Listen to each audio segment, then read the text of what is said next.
entertained? Are you not entertained? Is this not why you are here?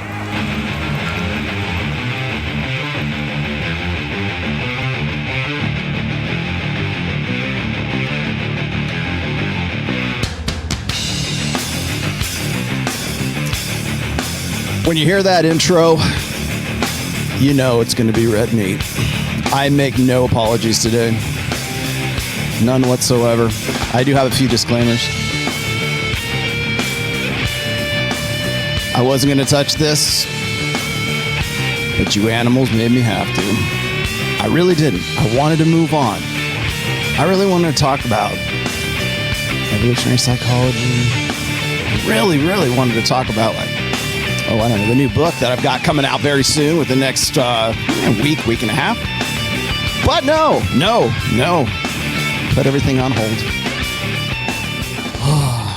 We got to talk about this bitch again.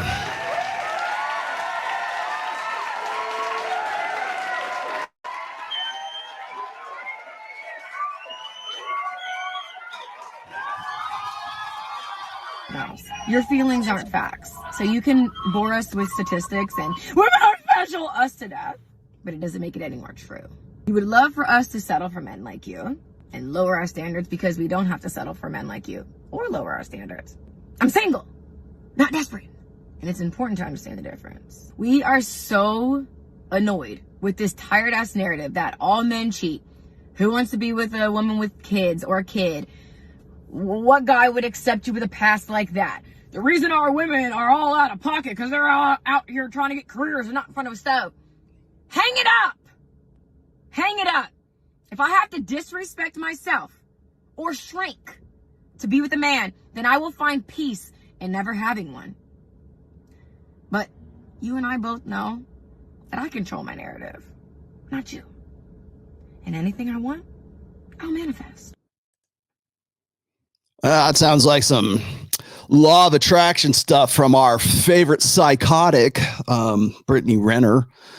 I've done so many little clip episodes, I think, of Brittany. I did do one, but I think I included her in sort of like imbalanced women, I think. I forget which one. I promise you, I will look up the episode where I used her. Actually, I think that was this episode, as a matter of fact. Hey, y'all. How y'all doing? Yeah. Hello there, children. How's it going? Yeah. Okay. Well, why, Rollo? Why? I don't know why. Oh, God. Okay. First things first, though, I have to explain to you why this is a pre-record. I am presently, when you are watching this video, I will be probably somewhere between, Oklahoma and the state of Florida. I am flying into Florida tomorrow, so that's why this is a pre-record, and I will explain to you why very, very soon. That's a secret right now, and a secret location. It is not Miami. So that's something that is ongoing, and it should be kind of fun in the long term. Again, my travel schedule, I thought I was like off the hook after Texas, after Houston, but apparently that wasn't in the cards. So I've got a few things coming up. I got a big shocker for you coming up next week. So stay tuned to this channel. So I want to get into today. We're going to talk about not actually the Brittany Renner interview on DJ Akademiks. Well, the show that he never published on YouTube, because apparently he doesn't publish like full shows on his YouTube. It's only on clips, but more of that later. However, I'm not going to jump into the Brittany Renner thing right now with Myron and Fresh. I'm going to dig into, like I said, first things first, we're going to get into the Flagrant 2 episode here. And again, I have to give disclaimers. So here we are. It's the first, we're not even 5 minutes into the show just yet. So if you've got this far, stick around. Don't go away. Watch the whole damn show. I don't want to hear, oh, you didn't cover this. Oh, I don't want to hear you're defending these guys. I don't want to hear that, because by the time that this show is done, you won't have anything to say about it.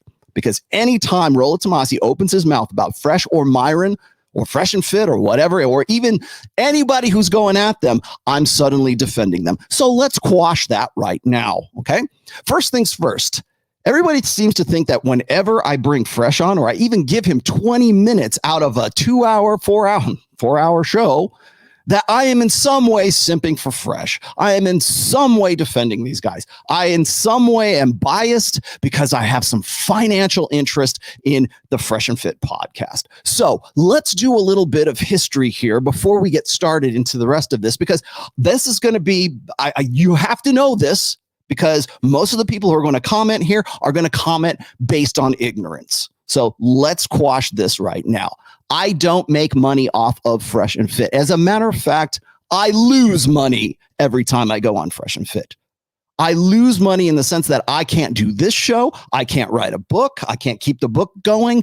I can't do my Wednesday show. I have to stay on top of my clips channel. I have to stay on top of like my counseling. I have to stay on top of my Patreon. I have to stay on top of all my social media stuff, all at the same time that I'm flying across from Reno, Nevada, all the way into Miami. I lose money. Oh, you're an idiot. Yeah, I am an idiot. But you know what I am not? I am not financially invested in that show. So get that out of your thick heads before we start and we get into this today. Because if I'm going to start talking about these guys, we need to start from neutral. Okay?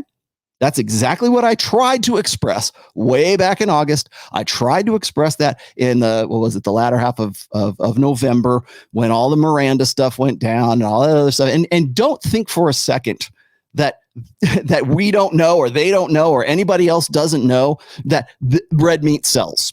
And that's going to be a topic that's going to come up in this show. So here we are. These are the footnotes. These are the cliff notes you're going to get before you get into the show today. I have no financial interest whatsoever in Myron and Fresh. As a matter of fact, this time last year, January, they said, "Hey, Rollo, why don't you come out here? We'll fly you out." Nice, cool. If you go out to hang out with these guys in Miami, fun. They put me up at the Centric, beautiful place. It's right next door to the studio and everything. How many subs did they have? January of 2021, less than 20,000, or right about 20,000, I think. This channel was right around 86,000, I think, is where I was at that. I was still under 100,000 at that point. Now, fast forward to March 2021. Oh, hey, why don't you come out again? We got Donovan and we got Aaron Clary. It'll make for a great show. Come on out. We'll fly you out. They show up. They pick me up in a car. They do all this stuff. Now, I paid for a little bit. I paid for some of the Centric at that time, but I got flued out by Myron. Wow. Okay. What was their sub count back then? Do you know? Do you even know? No, you don't. It was about 30,000. Matter of fact, I think they crossed 30,000 while I was there on the show. Now, between March and the next time I went out there, which I believe was May. No, it was June. It was June because I was out there for the Rebel Capitalist at that time. But between March, the beginning of March, when I was there with Aaron and I was there with Donovan Sharp. And by the way, that was the infamous Giga Karen show that Kevin Samuels called into, and we went and had a back and forth, and all that was sort of a mini scandal at that time.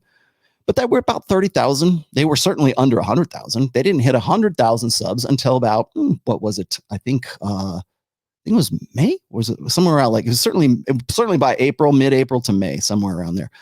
Now, flash forward to June. Oh, Rollo, hey, you're going to be out for Rebel Capitalist. They didn't spend a dime on me. I happened to be out there. I was there because as a guest of George Gammon. I was there with Robert Kiyosaki. As you know, I've already done those videos. I won't go into that anymore. I was out there. What was their sub count back then? Do you even know? Yeah, I don't even think there were 200,000 at that point. Okay. So over the course, I'm just long story short now, over the course of my going out there and doing shows, and doing multiple shows, by the way, I'm also, it's funny, nobody gives me grief about doing shows with Sterling Cooper. Nobody gives me, and I've defended Sterling several times. Nobody gives me grief about doing shows with Justin Waller. Nobody gives me grief about going on, You Are Here with Elijah Schaefer. Nobody cares about that stuff. The only thing they care about is red meat. And so what's the first thing out of their mouths is you're biased or you're defending your boys. Okay. So do I have an interest in them in sense of like, oh, well, they promote my book. Great. Awesome. How many other podcasts can't keep my name out of their mouth? for better or worse. How many other podcasts use my work as the basis for the material that they work with? How many? A lot more than just Fresh and Fit. That's for damn sure. But when I go out there now, I am spending money. I am losing money. I fly myself out there. I will go out. Maybe I get I think the last trip back in December, Myron hooked me up with airfare. And I'm like, it's cool. I'm at a point financially where it's worth it for me to go out there. Everything I do isn't like, let's see, how much money can I make off of it? Where's my money? No, I go out there because I think we can do a stellar show. When I was there in August and we did the quote unquote grape show, which I thought was one of the best shows we ever did, me and Myron together, we did so much homework, and Torsia will back this up. We were sitting there at at least days in advance, and personally, individually, weeks in advance, preparing for that show. And we did it. And so actually, I thought it was one of the best shows we ever did. We were on top of our game. We had stats. Everything was just bulletproof. And you know what happened right on that weekend? That's when Abba and Preach decided to pull their bullshit. Right. And now I'm defending them right after probably one of the best shows I ever did, and putting all of this energy and time and effort into creating some really good content you are never going to get on any other channel. My channel, and maybe, then going out there and doing it. Right. I enjoy going out there. It's fun. I like hanging out with Fresh. I like Myron. Is he a protege? Yeah, kind of. I think so. He's the one that's out there. He's the one that's doing stuff. He's the one going to Tim Pool. I didn't get a call from Tim Pool. And if I got it now, I probably would decline it. And I go on You Are Here. He goes on, No Jumper. I go on Elijah Schaefer's show, Slightly Offensive. I go to, Rebel Capitalist. I hang out with Robert Kiyosaki. I deal with this other stuff. And this is not me flexing on you guys. It's just that this is where I'm going, and he goes and does his thing. And we're broadcasting and we're putting this message out there. But in the meantime, everybody goes, what's funny is nobody comes up to me and says, well, you're defending Rollo Tomassi. No one in 20 years has anybody said, oh, well, you're biased because you're defending your boy. No, they're not. No one has ever done that. I've always been the one that is like, is she really who he says he is? And I'm the one that has to work with that. Ryan, Rich, Troy, John, all the guys in Rule Zero, all the guys who had my back during all that bullshit in June of 2019. Yes, they backed me up. But right now, it's like all of the people that since that time, that's why they're still my friends, right?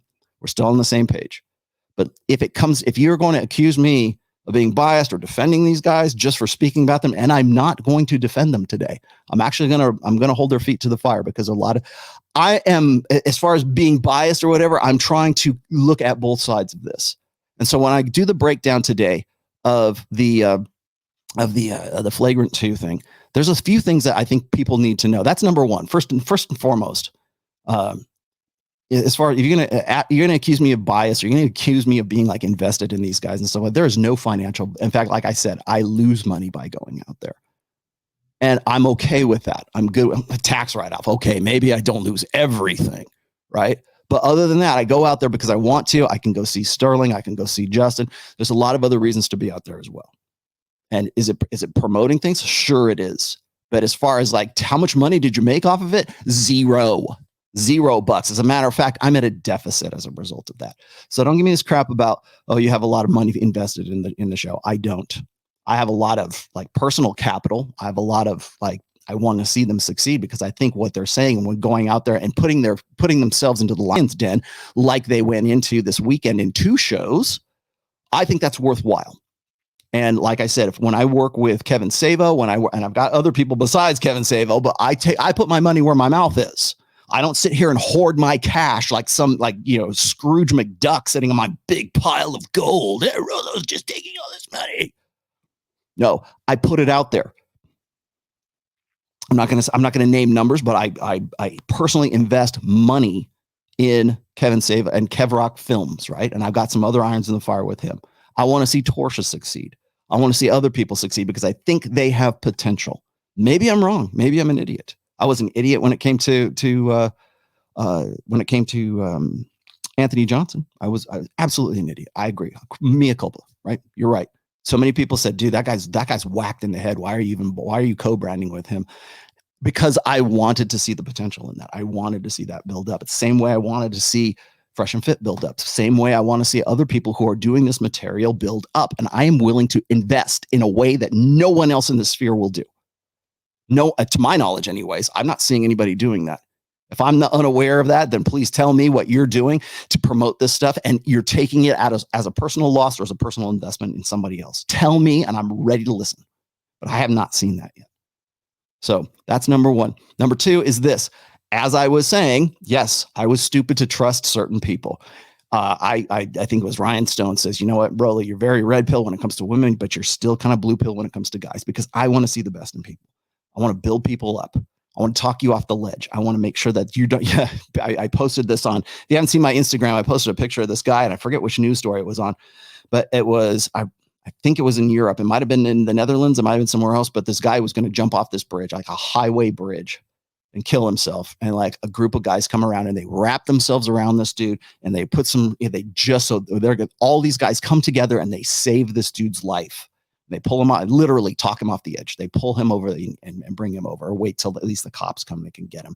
But the dude's despondent and just like random dudes. And you won't see a single woman in that picture, by the way. It is nothing but guys, and dudes are down, like reaching through the grating to grab this guy's legs. I should bring it up. I didn't have it prepped, but go to my Instagram. You'll see it. That's what I'm interested in. That's what I want to see happen. That's that life-saving, life building and life saving. Maybe that's a better euphemism, I think. But I have been very blue pill when it comes to guys, and it took a while to do that, to really learn that. I'm really good at 48 Laws of Power. I'm really good at 33 Strategies of War. I know that stuff, but it's really hard to get past wanting to be forgiving, right? To wanting to see the best in people, because that is sort of the key, at least in my experience, is to like help people talk them off the edge, right? Unfortunately, that comes as a price. Like, what do they say? The road to hell is paved with good intentions, and Lord knows I'm probably going to hell, right? Because all of my good intentions. So with that in mind, I also need to add one more caveat to today's show. Honestly, I think DJ Akademiks, it does not have Myron and Fresh's best interests in mind. The show I'm about to show you right now is in Brooklyn. I believe this was set up. In fact, I know this was set up by DJ Akademiks because he's been on this show a few times. I know this was an ambush. And when you see this, it's smack. I have been in ambushes before. I know exactly what this is. DJ Akademiks, guys, is not your friend. Simply put, he is not your friend. And that was just, I think they did pretty well in this interview here anyways, considering it was an ambush. It looked if it wasn't, it sure looked a lot like an ambush to me. And I know who set this up. That's number one. Number two is when the Brittany Renner thing came out, and they did, by the way, Myron was unaware that Brittany Renner was going to be on this show until the last minute, until she was right there in the studio. And now that you want to know why he was caught flat-footed, and I'm going to do that show, not on this one, but I will do that show later. He was caught flat-footed by Brittany Renner. And as I've said before, Brittany Renner is clinically insane. And I don't say that lightly. It's not like, oh, bitches be crazy. That's not bitches be crazy. That is like psychotic. That is a psychotic woman. And if you don't believe me, all you have to do if you want to know how psychotic this person is, go and look at her Instagram. She is proudly psychotic, just like the video that I just showed you a minute ago. I mean, that's where we get this, right? Hey, y'all. That was right out of the quote unquote stepdaddies season video of her in her car. There are other videos that are still on her. She's cool with everybody seeing them. She comes off as being very, at least somewhat sane when she's got a camera on her. But when she's private, when she's by herself, when she's lonely, when nobody's paying attention to her, that's when you see that kind of like nut come out. That's when you see the, was it narcissistic personality disorder?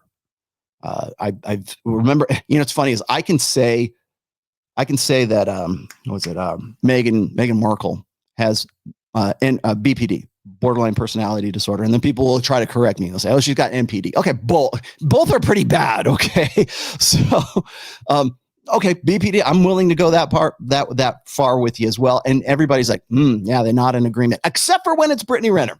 Except for when Brittany Renner is talking about stepdaddy season, and just like the video that I just showed you right now, and how men need to heal. Well, yeah, because they don't do what she wants them to do.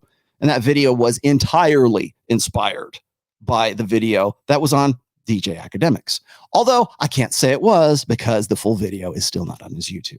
It is on his Spotify. You want to talk about getting paid? There you go. Maybe he's invested in their financial or downfall, right? But the clips that came out right after, I think it was Wednesday on, and I know that I think Donovan has hit on this, so I don't think I'm shocking anybody with this news. But on Wednesday, right around 8 o'clock my time, which is Pacific time, so I guess it would have been 11 p.m. Eastern time. That's when DJ Akademiks decided to drop a clip that did these guys dirty, and it's a minute and 30 second clip. And you probably already seen it. If you're watching this, if you know my show, if you know that I'm familiar with Fresh and Fit, you probably have already checked this out. And he dropped it on Twitter. He dropped it on his Instagram. His Instagram, I believe, has something like 4.6 million followers, if I'm correct. I'll have to look. Maybe I'm wrong. But I do. At the last time I looked at the engagement for that particular clip, at least on Instagram, it was like somewhere between, it was just under 1 million views. I think it was 782,000 views, and that was like Thursday. And right now it is Saturday. So I guess I'm not doing this live. This is a premiere. Thank you very much. Please try to keep up, guys. And so then on Twitter, of course, it's probably way more than this now, but the last I looked, it was something like 20,000 views, well, probably more than that, but I know it was like 20,000 likes. There was 2,000 comments, and I think it was retweeted like 10,000 times. A minute and 30 second clip, because Akademiks put out exactly what people wanted: red meat, and he knows that. He knew that. He knew exactly what he was doing. The full video wasn't even out, and he's already dropping clips. Now later he does some other clips and people want to say, well, you're doing them dirty. I think it was maybe too obvious. So now he puts out these other clips where Myron does a little bit better with her. But in that first clip, it makes them look like children. It makes them look like they're being, they're ready to be scolded by Mama Brittany. And it makes her look like she's actually got some brains in her head, for at least, well, as far as a woman is concerned. But he gave that audience exactly what they want. They wanted to see a woman dress them down. That's what they were. That was, regardless of what the conversation was, regardless of the context, regardless of anything. And of course, what Myron says, and this is unfortunately where he dropped the ball, Myron. So here we go. I say this in love, because I love these guys like a brother. And if they were my brothers, like I have a younger brother, I would say the same thing. It is incumbent upon me. I love you enough to tell you the truth. And here's the truth: is as Akademiks did you dirty. And he knew exactly what he was doing. How do I know that? Because Michaela Peterson did exactly the same thing to me. She did that. She had the whole video already prepared. We recorded it in December 17th. She'd already asked me, like, as far back as like November 30th. I think that's when we made the connection, or maybe it's December 2nd. But for first of the month, we recorded it on December 17th. She publishes it, makes it live on the 29th. And within less than an hour, she's got clips that are just completely pulled out of context, thrown up on Twitter, thrown up on Instagram. That is the new marketing plan, by the way. If you want to get that sort of YouTube blood sport kind of thing going, if you really want to tear somebody down, only put out like a 30-second clip and make them look as bad as possible, because no one wants to watch. Lord knows, I know, no one wants to watch a 2-hour video. Even the one I'm gonna do the breakdown of here. It's it's an hour and 22 minutes, I think. That's a long time. You got to be really committed to both of these shows, either one, to want to watch the whole damn thing. These guys know that. I know that. I'm not an idiot. I made a clips channel. I tried doing shorts for a while. In fact, in the Michaela Peterson interview, I said in no uncertain terms, I do clips. Clips are between 59 seconds and shorter. And I can tell when guys don't watch the video that is only 53 seconds, because all they do is look at the title, and all they do is look maybe the first 2 or 3 comments. And then they do what I call a drive-by comment, because they go, yeah, it doesn't sound like something I would agree with. Screw this guy. Moving on. It's almost like Tinder, like swipe, right? because they want to feel heard, because they want to have their voices out there, whatever. I understand that. But again, we're victims of our own success in some ways, because it ends up being the TLDR generation. Too long didn't read, or should be TLDW, right? Too long didn't watch. That's the level of ADHD that the average viewer on YouTube has, or certainly on social media. How long is a reel? I think 2 minutes on a reel is for Instagram is really long. If you have a video that you can even just put who even watches posts anymore on Instagram? No, does anybody scroll anymore? I mean, I do, but I look at my hobby stuff, right? But where do you go first when you go to Instagram? You go to what's your story? Andrew Tate's got a new story. He's in Dubai. Right on. Let's see. Well, look, a supercar, right? That's what you go and look for. It's the same thing with YouTube. By the way, YouTube is if you guys are impressed by subscriptions, don't be. If you're impressed by likes, don't be. If you're impressed by comments, don't be. Because those are vanity metrics. Those make very little difference to the algorithm. And maybe I'm like betraying the code here, but those are vanity metrics. People ask me and say, "Rollo, you should have like 6 million views or 6 million subs. How come you don't have that?" Well, first of all, I've been doing this since 2018 with Pat Campbell, because he got me into it. And then second of all, I don't buy subs, which you can do. And you know what? YouTube probably wouldn't care all that much if you did, because it makes really no difference it's like I said, it makes a difference to people who think it makes a difference. Because when it comes down to the quality of a show, when it comes down to how much that show is making, when it comes down to what that show's all about, it's engagement is really what it is. It's impressions, and it's click-through, CTR. And then there's audience retention. So there is a little bit more of that too. Now, am I saying don't like this video? No, please like the video. There is some, benefit to that. Please sub to the channel. I'm glad that you do. But when Fresh and Fit lose like subs as a result of Abba and Preach coordinating attacks and other people building their brands off of those coordinated attacks, and then they come back from it, and now they're at 562,000 subs right now. That's awesome. That is really, really cool, because what happened is they essentially traded their subs that they lost for super chats, and were the number one super chatted show in August as a result of all of that. So they're laughing all the way to the bank. So, but again, that's not them. That's on people watching. That's on the people doing drive-by comments. That's on the people going, "Yeah, you suck." They did a call-in show just last night. It was all about was it haters call in? No haters called in. None. Well, maybe one or two, but they weren't like, "Hey, you suck, and here, let me tell you why you suck." And none of them had a cogent argument, to put it that way. But that's the deal. It's like impressions is really, if you don't know what impressions are, when you look at or you probably saw it here, when you look at YouTube, whatever's in your suggested videos and you click on that, that's the impression is it shows up and you go, "Oh, Rollo has another fantastic thumbnail. All right." You click on it, and that's click through rate. Okay. So there is how many impressions, how many people actually saw that thumbnail versus how many people clicked on it. And that's the impression rate. It's like a percentage, right? So 5 or 6% click through. That's freaking great. You get above 10 to 11 to 14, which is in some cases, for example, my Will Smith videos, those are going to be 14, 15%, right? Because that's the hot thing that's going on. Those are the things that matter. At least as far as Instagram is, Instagram does the same thing. They suggest things for you and you click on them. But primarily for videos, again, the reason for that, and as I've said before, with my background in casino marketing, I know exactly how this works. YouTube is basically one big fat casino. And, I've talked about, flaming red tits. The flaming red tits are the thumbnails. And you'll click through. And even if you watch for just not even a minute, that's all that matters. And that's usually what people do. You want to know why shorts and why reels and why, quick hit stories that are anywhere between 30 seconds to a minute are popular. And you can see the numbers right there. You'll see them. They make them public.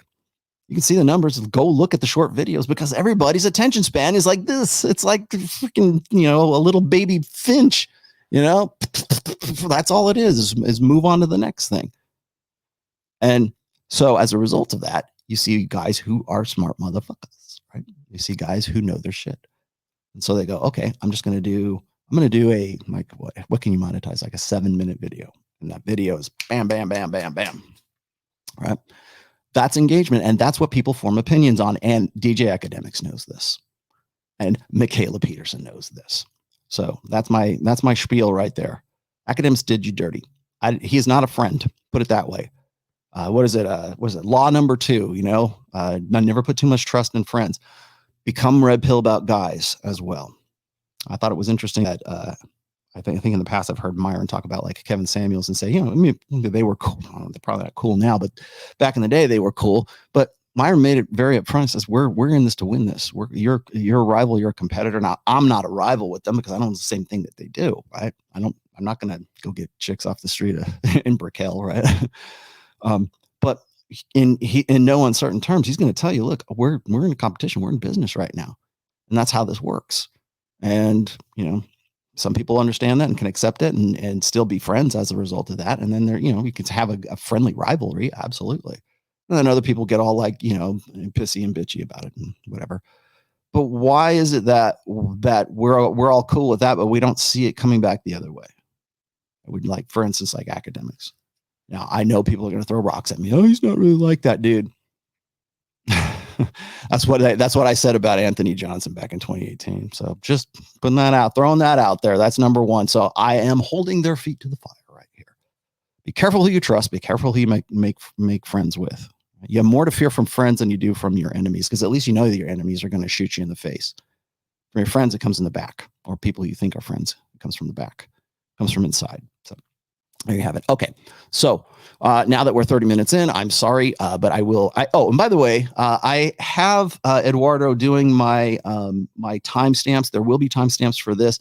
Please be patient with those. They don't just jump up and then magically appear. I have it, especially for a long podcast, it takes a little while. So, but I strive for excellence here. I've upped my game, I think. I mean, look at the studio here. By the way, there'll be some upgrades.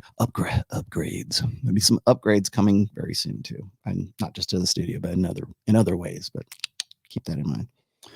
All right, so that said, let's look at the ambush clip here, because I want to sort of break this down again. This is, you say, oh, ROLLO's defending them. Okay, you got me, right? In some ways I will. In some ways I'm going to say, hey, look, you kind of dropped the ball on this. But let's look at this, because this entire thing, the entire interview, I don't even know what to call it. This entire ambush video, really what it was is YouTube blood sports, but it's this ambush video. And the pretense for this is that they're bringing Fresh and Fit in to sort of defend their position on the fact that they have said way back in the day that they don't date black women. They only date white women. We're only about white women. Now, if you know anything about Fresh and you look at the chicks that are on his channel and his social media, Miranda, for example, she's pretty much a basic white girl in some ways. I mean, she sounds okay.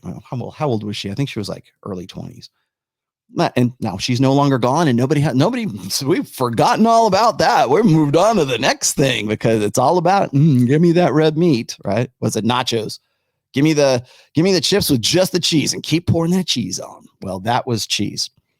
And nobody's talking about that anymore. But that's why I think this is a setup, honestly, because it's like almost identical to what happened with Abba and Preach. Abba and Preach back in August dug up some, I think it was from like April when they were on. And they want to talk about, paying for box and respect. And you guys know I did the full videos on this. We went through that. We went through the motions on all of that. But what the formula is the same. Dig up something from the past that is in some way controversial. In this case, it was like, oh, should you pay for, basically, essentially, are you going to pay a sex worker or a prostitute? Is it okay for a guy to do that? All that is meant to start the fire. And then the fire goes from there. And that's exactly what happens here. So once again, these guys took it upon themselves about a week ago and it was like towards the tail end of one of their episodes from last week. Now this is Flagrant 2. This is Andrew Schulz, comedian, and this is also Akaash. And I forgot what his last name is. His first name is Akaash. So he's the one that is probably the single biggest simp on this show. And I'm saying that I'm going to be brutally honest. He's very blue pill, very simpish, very much a white knight. Now, we used to call simps white knights back in my day. Get off my lawn. We used to call them white knights. He's definitely a white knight. Come to the defense of milady. So there's almost kind of like, you know what, maybe there's a qualifiable difference between a white knight and a simp, because a simp is the kind of the guy who's just going to like be a pay pig, right? Eventually, right? He's going to throw out money and put a financial investment in a woman. It's like what's the difference between a risk and a gamble? Well, simps are gamblers. Like they're like, okay, I'm gonna put some money down. I'm going to get some return. It looks like this is a good bet. I'm going to throw $4,000 at her. I'm going to go buy her those panties she said she had on her wish list. I'm going to send her to Aruba, whatever it is, and in the hopes that there's going to be some sort of payoff. That's a gamble, right? White knights are sort of risk takers because they get out there and they go, and it's more like they have this really a moral imperative, but it's also an ideological, like ego invested imperative to defend womankind, to defend the sisterhood uber alles. Any guy, if there's a guy somewhere out in planet Earth in the universe who might have something off color or something that just doesn't rhyme with the female, the gynocentric song in their head, then that guy has to be torn down. There has to be something like to beat him up about. So that's I'm prefacing that because you will see here in a moment what the character of a white knight is versus say like a simp. So I think there's a qualifiable difference between those two, just saying. And pretty much everybody on this podcast is a simp to some degree and is most definitely a white knight. Every single person on here is a blue pill, is very blue pill, very stuck in a feminine centric, feminine correct way of thinking. And that's why I wanted to do this show, not to defend Fresh and Fit, because you'll see that I'm not going to defend them. And some of this, quite a bit of this actually.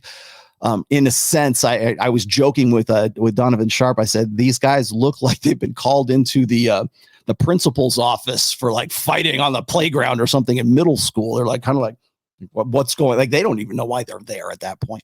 But the pretense is that they said something about our beautiful Nubian princesses, our black queens, right? Now, that's not what the show's about. That's the pretense to get them in the door. That's really what it comes down to. They want to find some way to dress these guys down, which, by the way, is the same theme that happened on DJ Akademiks' show with Brittany Renner. So are you beginning to see the pattern here? Beginning to see the themes? Because that's going to be important here. And well, between this show and the next one that I do. So the idea in all of this, the purpose to bring Myron and Fresh up to Brooklyn last week is to get them into that point where they can be ambushed. Get them to that point where they can get those 1 minute, 30-second clips that is going to be the only thing that anybody remembers. Now, Myron got caught off guard, got caught with your pants down, Myron. I'm sorry to say. You got caught on your back foot in the beginning. You did well later, but no one is going to see that. And that was by design. The only thing you're going to see on this show, and it's the only thing I have seen thus far, is little clip after little clip where it's like, oh yeah, look, they're getting dressed down. Look, they're being held accountable just like they hold those girls accountable on their show. Ruslan. Nobody knows what I'm talking about. Good. I hope you don't. But it's anything that sort of fits into their ideological narrative is what the clip is. 20-minute video, great. Rollo's going to do a breakdown for like 2 hours, right? And this will be just 2 hours, I promise. But you're only, maybe I shouldn't promise that, but you're only going to get that 30-second narrative because every one of these guys knows about the algorithm, like I told you. They know that it's about impressions. They know what the average attention span is of the average YouTube viewer or Twitter viewer or Instagram viewer or whatever viewer. You only get that little brief 30 seconds. And the ones that do the best are the ones that pander to whatever your ego investments are. If you want to see Myron and Fresh fail and fall on their face, guess what? DJ Akademiks is right there to give you that clip. And these guys right there to give you that clip. Ruslan right there to give you that clip. Go and look at how many people built brands as a result of the mess that happened with even just Miranda for that matter, but like certainly Abba and Preach. brought them in, talked to them, started a fire based on false pretenses, and then let it roll from there.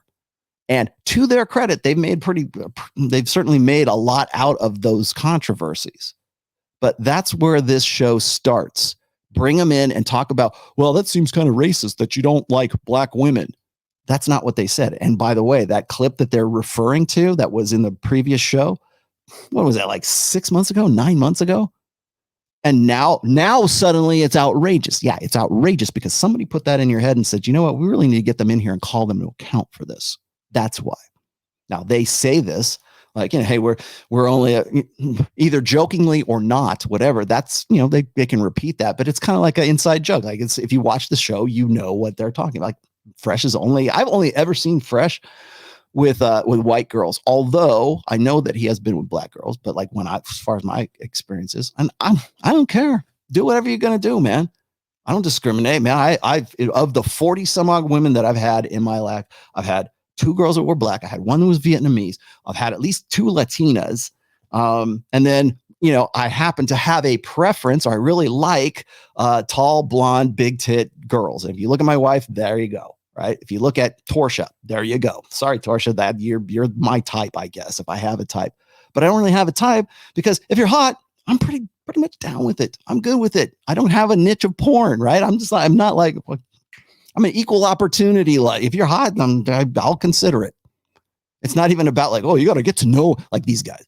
You got to get to know her and really, you know, really sort of plumb the depths of her mind to see if you really want. No, I don't care. Black, white, Asian, Latino, Indian. I don't care what the hell it is. Are you hot? Pass the boner test. That's a Rucheism, by the way. You pass the boner test. Congratulations. Well, but she's Latina. And I don't care.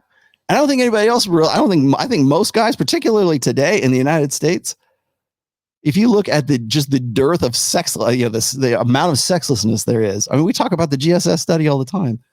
Between 2008 and 2018, like the incidence of male sexlessness, like zero sex is up by like 28%, right? and so, but I'm only supposed to have sex with white girls who have like, I guess, mousy brown hair. Like I'm only supposed to have sex with people that look like me. Get out of here. Especially in a global sexual marketplace. It's ridiculous. And it's so ridiculous that seeing this as the pretense for bringing them into this show is blatantly obvious. But you're never going to get there because you don't get to that part until you're probably about 15, 20 minutes in. It's less than the minute 30 clip that's released. So let's have a look at this. I've got my notes here. So by the way, I did my home. I don't know if you could see that. I did my homework here.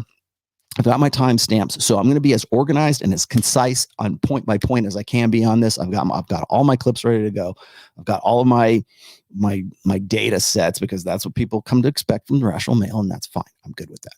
So I'm going to be as military efficiency. So just to let you know, it's like, oh gosh, it's going on a rant. No. All right, here we go. I'm starting this out about 6 minutes, 6.5 minutes into it because they go through all the BS and like, you know, introductions and stuff. So I'm trying to get to the salient points here. If you think I am unfairly scrubbing through this video, you are more than welcome. At least this one is up on YouTube and you can look at the whole thing. So please go. I encourage you. Go and look at the full video. In fact, I think that was probably one of Myron's bigger faults is when everybody was really critical. You see 20,000 some odd, you know, comments or whatever on that minute 30 clip. The first thing out of Myron's mouth is, well, we'll wait till the full video comes out. Well, I'm still waiting. It's not out. And nobody cares at this point because the damage is done. And a guy like Akademiks knows that the damage is done because he's gunning for that slot. Just like Kevin Samuels was gunning for their slot. Just like a lead attorney and God knows whoever else hates them wants to displace them. So like I said, not your friend, but let's look at this here.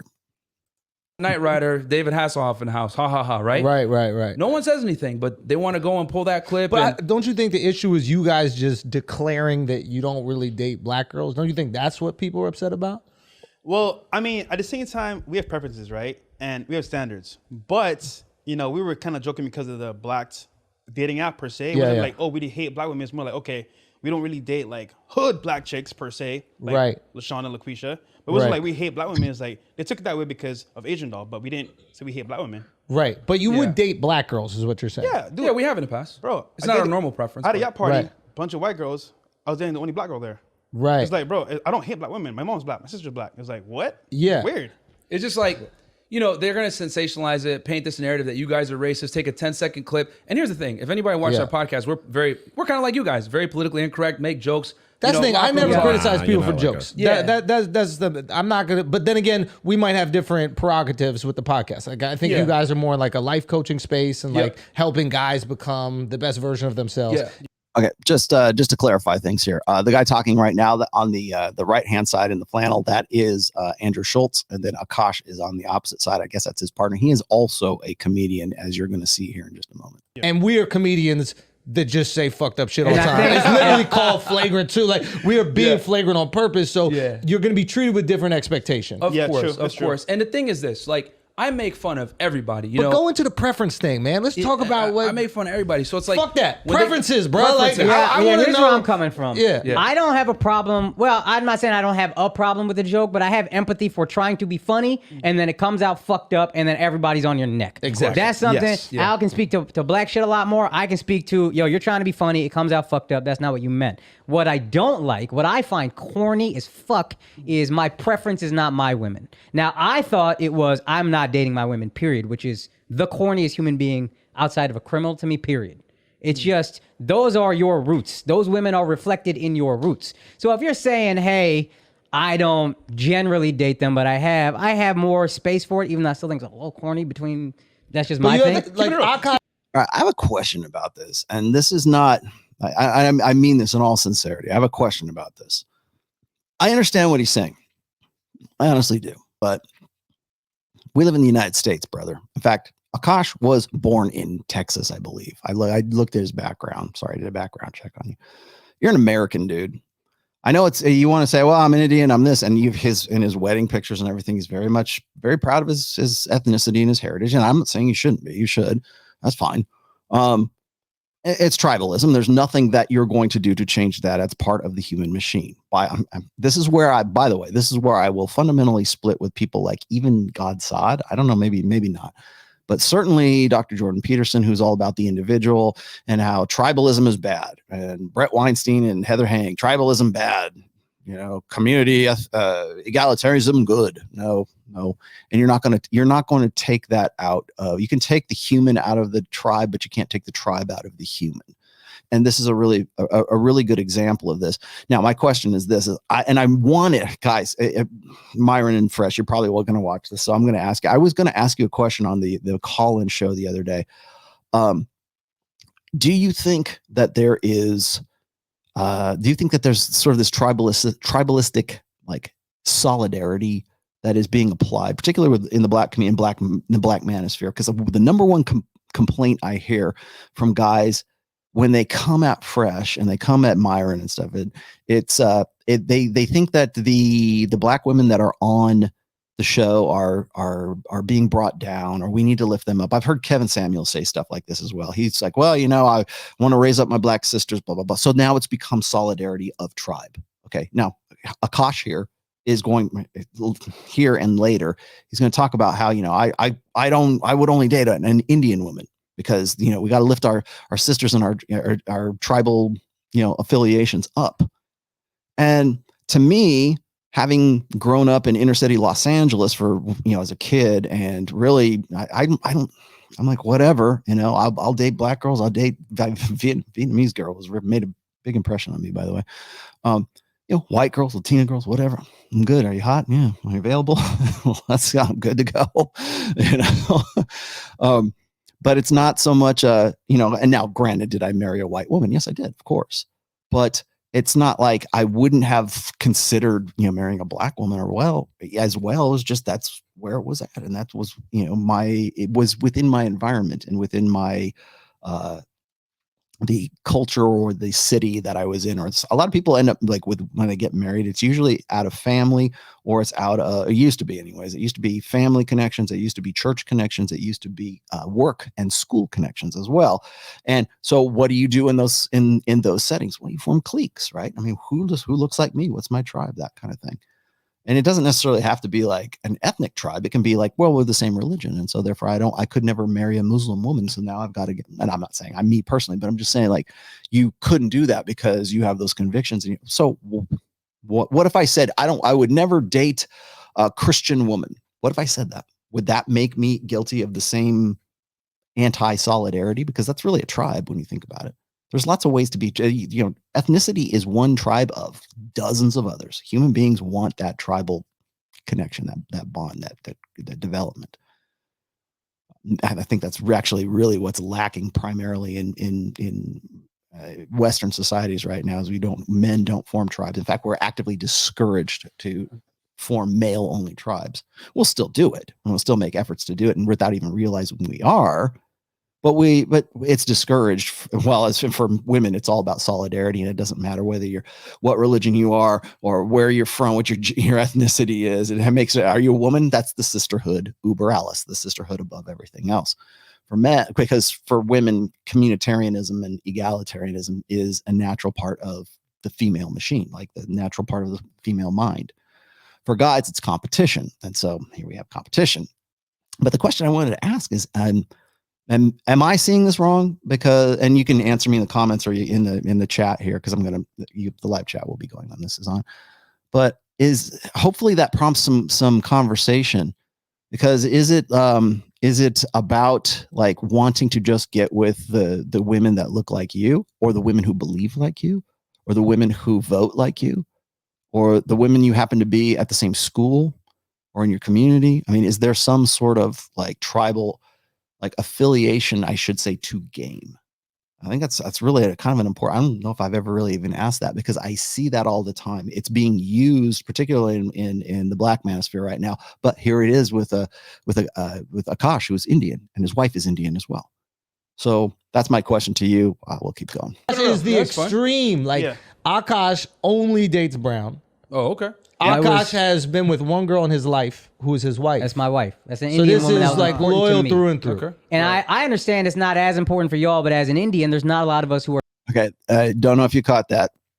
This dude has only ever been with the chick that he's with. Now, some guys who are going to watch this, traditional conservatives, will go, yeah, right on. Good. You did it the right way, Akaash.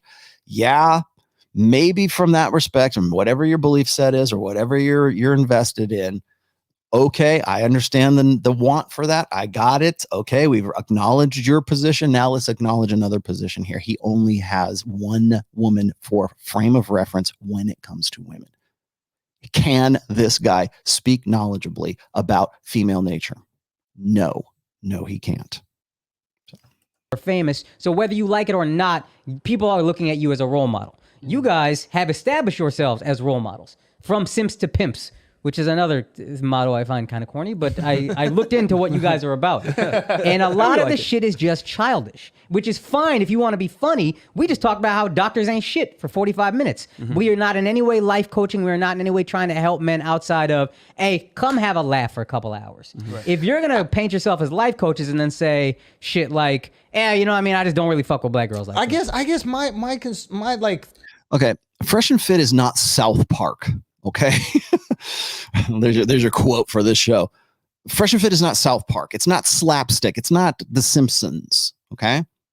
Yes. Is it entertaining? Yes. Do they put on? Does Myron put on various caps? How come that we didn't call him a racist for putting on a sombrero or putting on the Middle Eastern, I don't know, whatever it is, the wrap on his head? How come we don't? That's okay. That we don't have a problem with that, or him with ninja watchers. That's okay. But when we start talking about black women versus white women versus whatever, then you have a problem with that. Then it's like, well, you guys are teachers. You have a standard to live up to. Well, what is it? Is the nature of the show South Park, or is it you're there, you're ROLLO Tomassi, right? It's what is it? Here you go. Hello there, children. How's it going? Come on into the classroom, children. Like, is that the nature of their show? No, it's kind of like somewhere between those. If I were to put a position it somewhere, I guess. But none of these guys has the interest to really understand what that show is, what their show is. And remember, the show's only been around for a year. Still, that's a lot of episodes, and that's a lot of time. And their rise and their popularity and their engagement, by the way, meteoric, right? I don't think I'm out of line in saying that they have skyrocketed from where they were this time last year. So people are taking notice. But again, guys like Akaash, guys like Andrew, guys like the rest of the dudes who are in the studio here, they don't have the interest, man.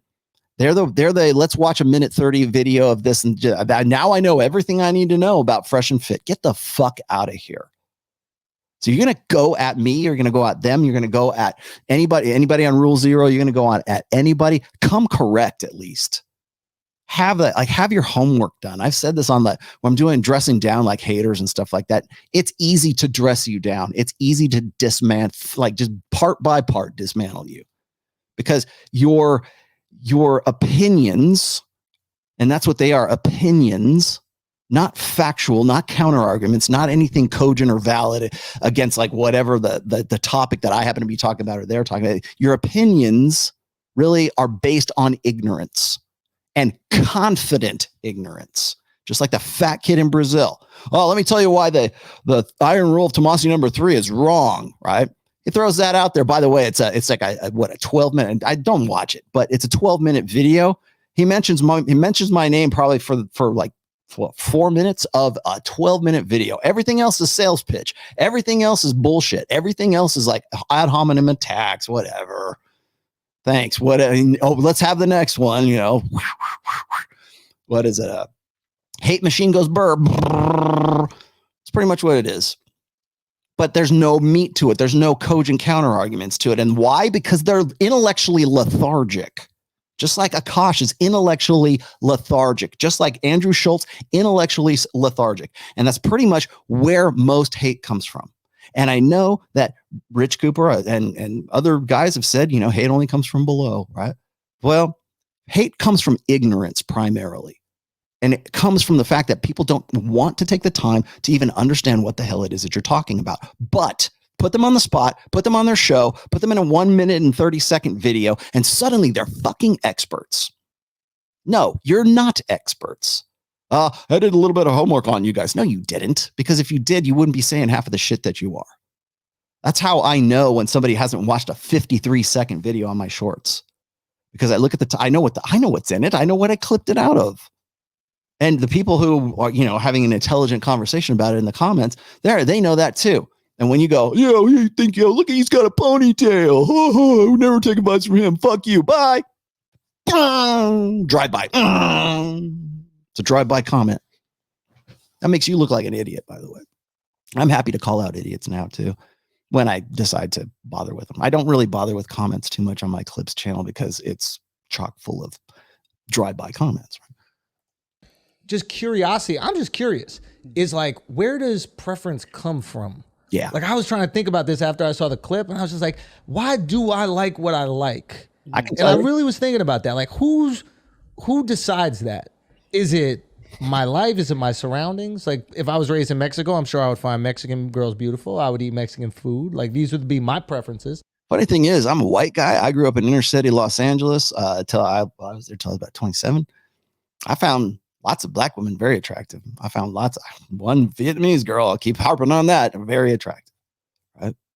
And by the way, she could cook very well. So maybe there's a food aspect to it. I ain't going to say that maybe there's not something to that, but the reason why you have preferences, Andrew, and since you are clearly need some education in this, men have preferences and men have fetishes primarily because that is what has been sexually rewarding, sexually reinforcing in the past. We go back to the same watering hole. You want to know why guys keep going back to an old girlfriend? How do I get her back? Or you help a dude. Have you ever done this? You help a guy out. You go, okay, man, here, he's your shoulder to cry. And you're like, it's come on, man. We're going to go lift. We're going to get you back on the horse, man. We're going to, Lord knows I have done this a lot in my my illustrious Rollo Tomassi career, right? You get guys in, you help them out and everything. You get them back on the horse. You get them on game. You get them out there. They start spinning plates and like, yeah. And they meet one other girl, and this like the special girl, and they go, okay, man, I met my dream girl, Rollo. I got it from here. Thanks. Bye. That dream girl, or that dream girl is a girl that looks just like the girl he just dumped, or dumped him, I should say. Or she has the same sort of personality traits, the same sort of qualities that the other one did too. And maybe he goes, okay, I'm back on top of the game, but you know what? Jenny is calling me back up, but now I'm better. Now I'm a red pill aware, Rollo.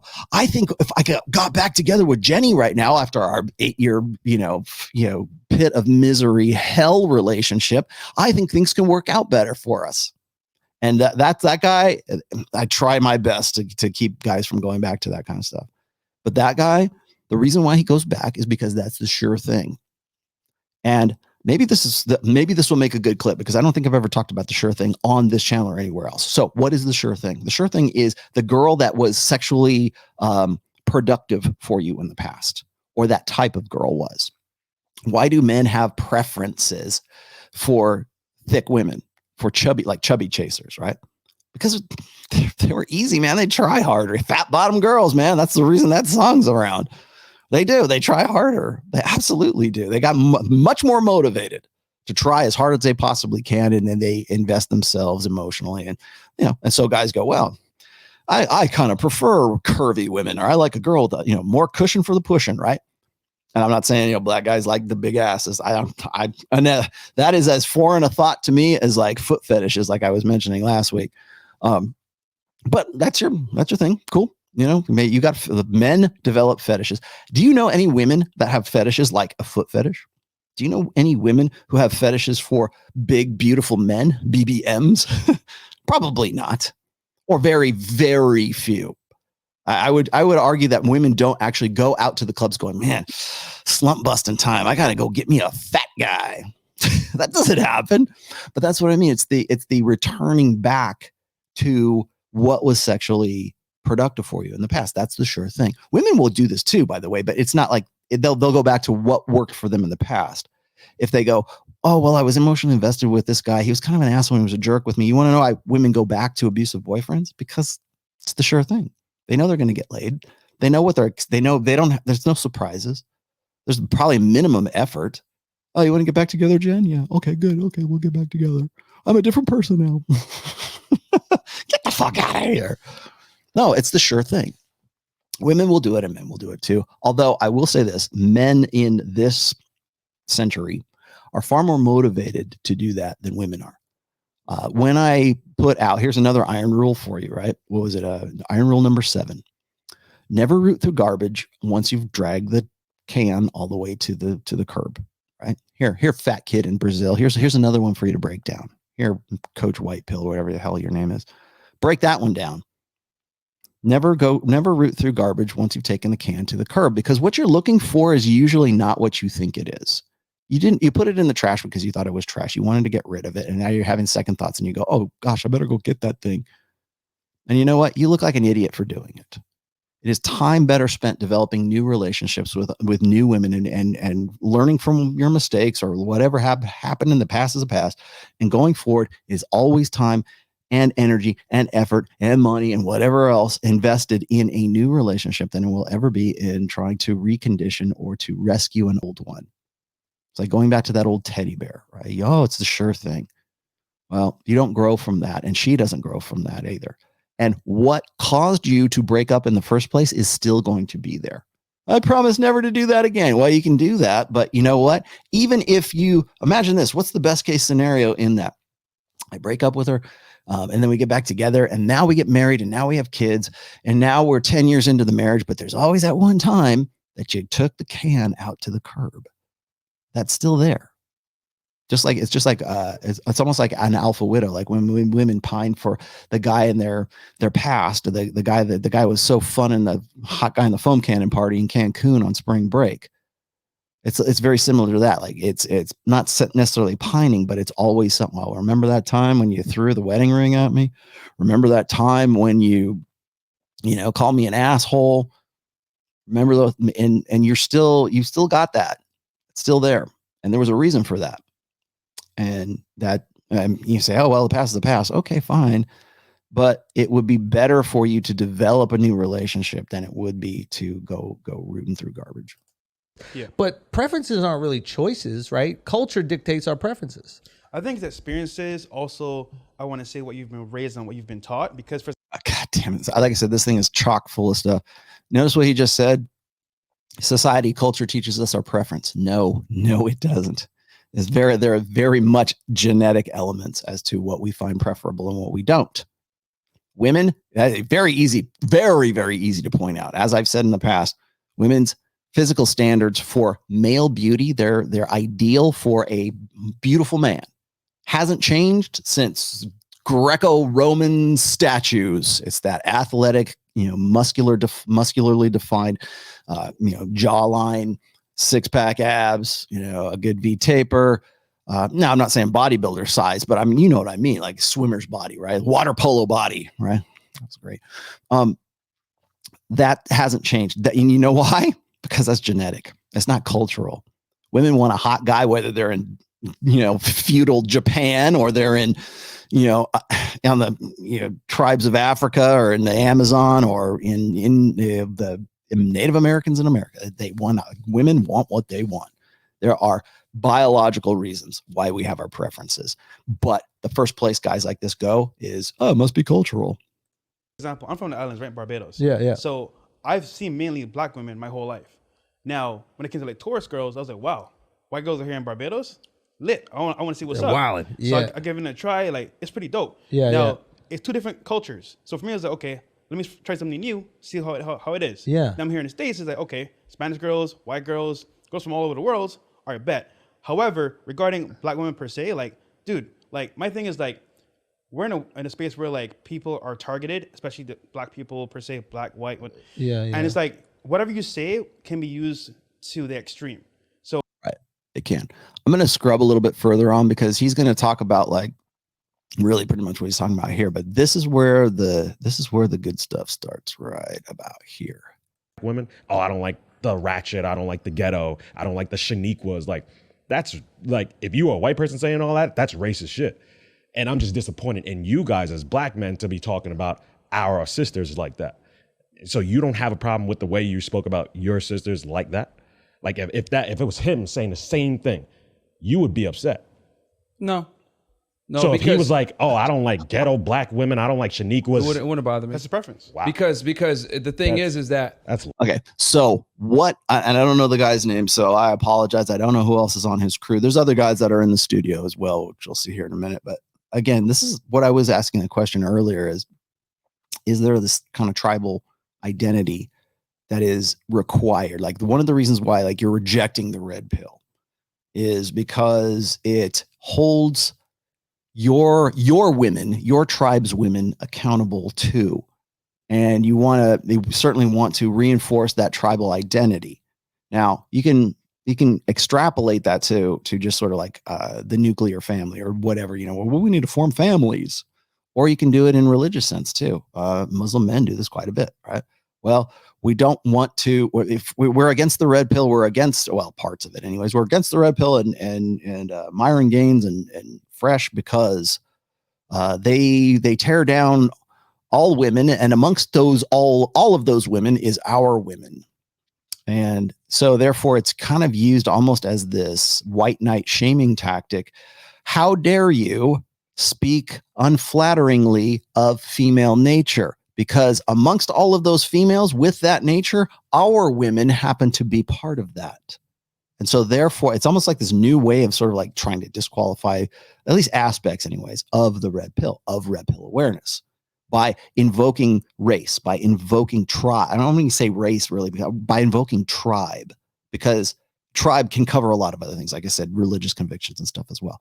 So by invoking that's our tribe's women. So if you are bringing womankind, the sisterhood down, then you're also bringing our women down. And you're a bad man for doing that.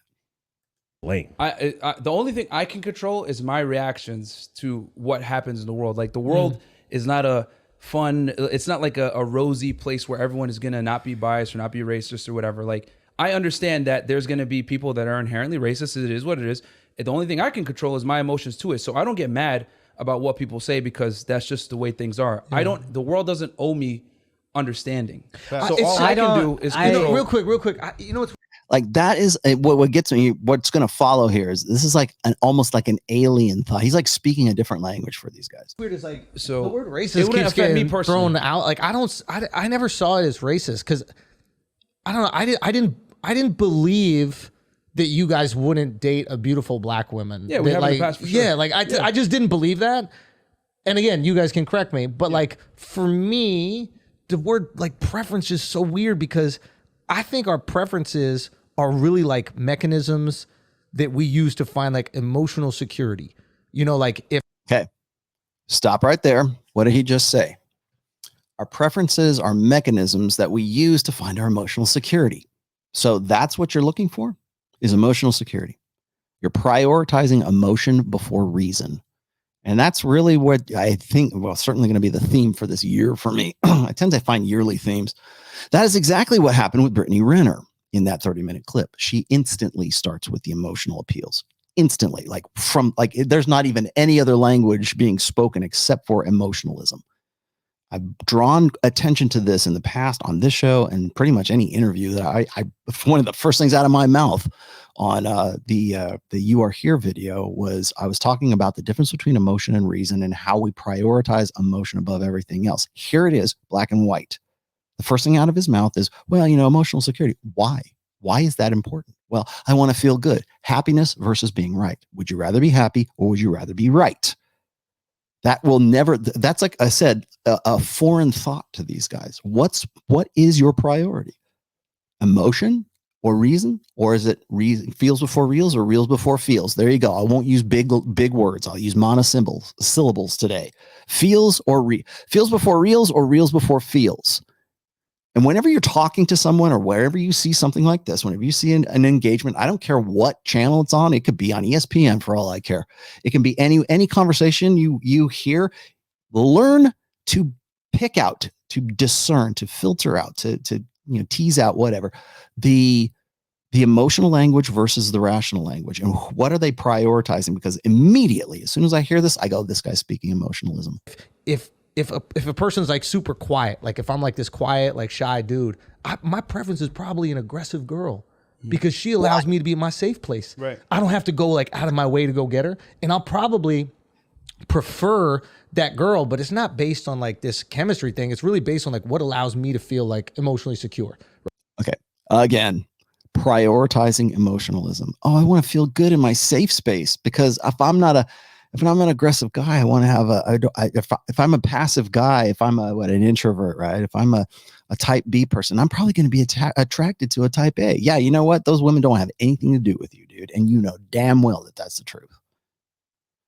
It's masculine dominance. I mean, we can go down the list here and just go off on them. But again, listen to the emotionalism that is just matter of fact. He doesn't know this. He doesn't know where he came up with this. This sounds right. It sounds like it's logic. And really what it is it's making emotionalism the highest priority. That's their God, right? God, love is God. Not God is love. Love is God. Go read book 4. But it's this beginning from an emotional pretense. It's exactly what Brittany Renner did when she first encountered Myron Fresh, because she was all ready to go. She was already worked up into a lather before she got on that. She's clinically insane. So she's definitely got this, she's worked up. Like she, get the hydro thing, or what is it? The turbine starts turning really fast and it spits out emotion. So therefore it's like, who hurt you? No other conversation beforehand. It's just who hurt you. You reach the point of diminishing returns from the first sentence. Because that's the conversation. What that person is saying is we're going to have an emotional argument here, not a rational one. I don't want, even when I played the video of Brittany in the very beginning here, men need to heal, right? Men need to, unhealed men. And don't show me your stats and statistics. Yeah, because those stats and statistics point out some very hard things for you to actually, the cognitive dissonance that comes from those stats is very hard to sort out for certainly someone like Brittany Renner, but also for these guys. Right. And like, let's say I'm a controlling ass dude. I probably want a girl that is a little bit more like in need of guidance because submissive, because then I get to feel my safe place, which is controlling. Right. So like, I feel like if a girl, and again, I can't speak for y'all, but I feel like if a girl gave you that emotional security, regardless of what race they were, you guys would date them, no? I can't feel like just because they're. I want you to look at Akaash's body language right here because he is really fed up with all this. Now, I have to give you a little bit of backstory here. Akaash is a very easily the most simpish, blue pill guy you will ever want to meet. Now, remember what I said, and maybe I did him dirty, but like remember what I said about Mike Rashid. I said he was a blue pill alpha. I think that Akaash would like people to think he's a blue pill alpha. I think he would like to posh. He's definitely a white knight. As I said, guys like that tend to be the worst white knights you'll ever know. And he's about to go off on these guys. So I just wanted to give you a little pretense here. He has been married for, I think, 2 years. And if you know anything about his background, which I'm going to show you guys here in just a moment, you'll understand why these guys are just so offensive. Because I can tell you right now, everything they say, everything that I say myself, just fundamentally, diametrically opposes anything and everything he believes. The guy's only ever been with one woman in his life. Should he be, pilloried for that? Not necessarily, but it is important to remember that that is his frame of reference. So I'm not saying he's a good guy or a bad guy. That's not the point is that when you have a guy like this, it is about what the reason why he's going to like lose his shit here in just a second is because it fundamentally goes against the decisions and the choices that he's made in his life. Black, you would say no. Yeah, here's the thing about the clip. Context. Like I said, it's context. It's us having a good time. It's us making jokes. We make fun of everyone. It's just that they don't clip all the other segments of us making jokes on everyone else. They want to clip that one section at 20, 30 seconds, say that, try to paint a narrative. You guys are racist, and because you guys are racist, this is why you kicked Asian Doll off the show. And I don't think racist. I never saw and racist. The racist, Yeah. I don't. But I'm just saying what they were trying to paint us and as. you guys, know what I'm saying? I know people who know you. They say you're good guys, stand-up guys. So I don't have a problem with you as people. Yeah. Otherwise, I wouldn't have you on this podcast. And then you know what I mean, like Yeah, sure, we can have a give you discussion on dap it, or whatever. But We're like curious. This isn't it's a not gotcha thing. racist Like, to I'm me. literally curious to have the conversation. What does bother me, and that I think it's not racist, is self-loathing. Which to me, I don't particularly give a fuck how any other race looks at us. I give a fuck how we look at ourselves. So if I saw Indians saying some shit like that, that would bother me more. Andrew told me he doesn't like Indian girls all the time. That's great. Don't date them. That's good for me. But when an Indian says that shit, right? then it's like, yo, I do that because you say you don't like white women. I know. And But if you keep this up, but isn't I'm going to that divorce my. But that's not racist. That's not what should I say. That's not anti-tribalist.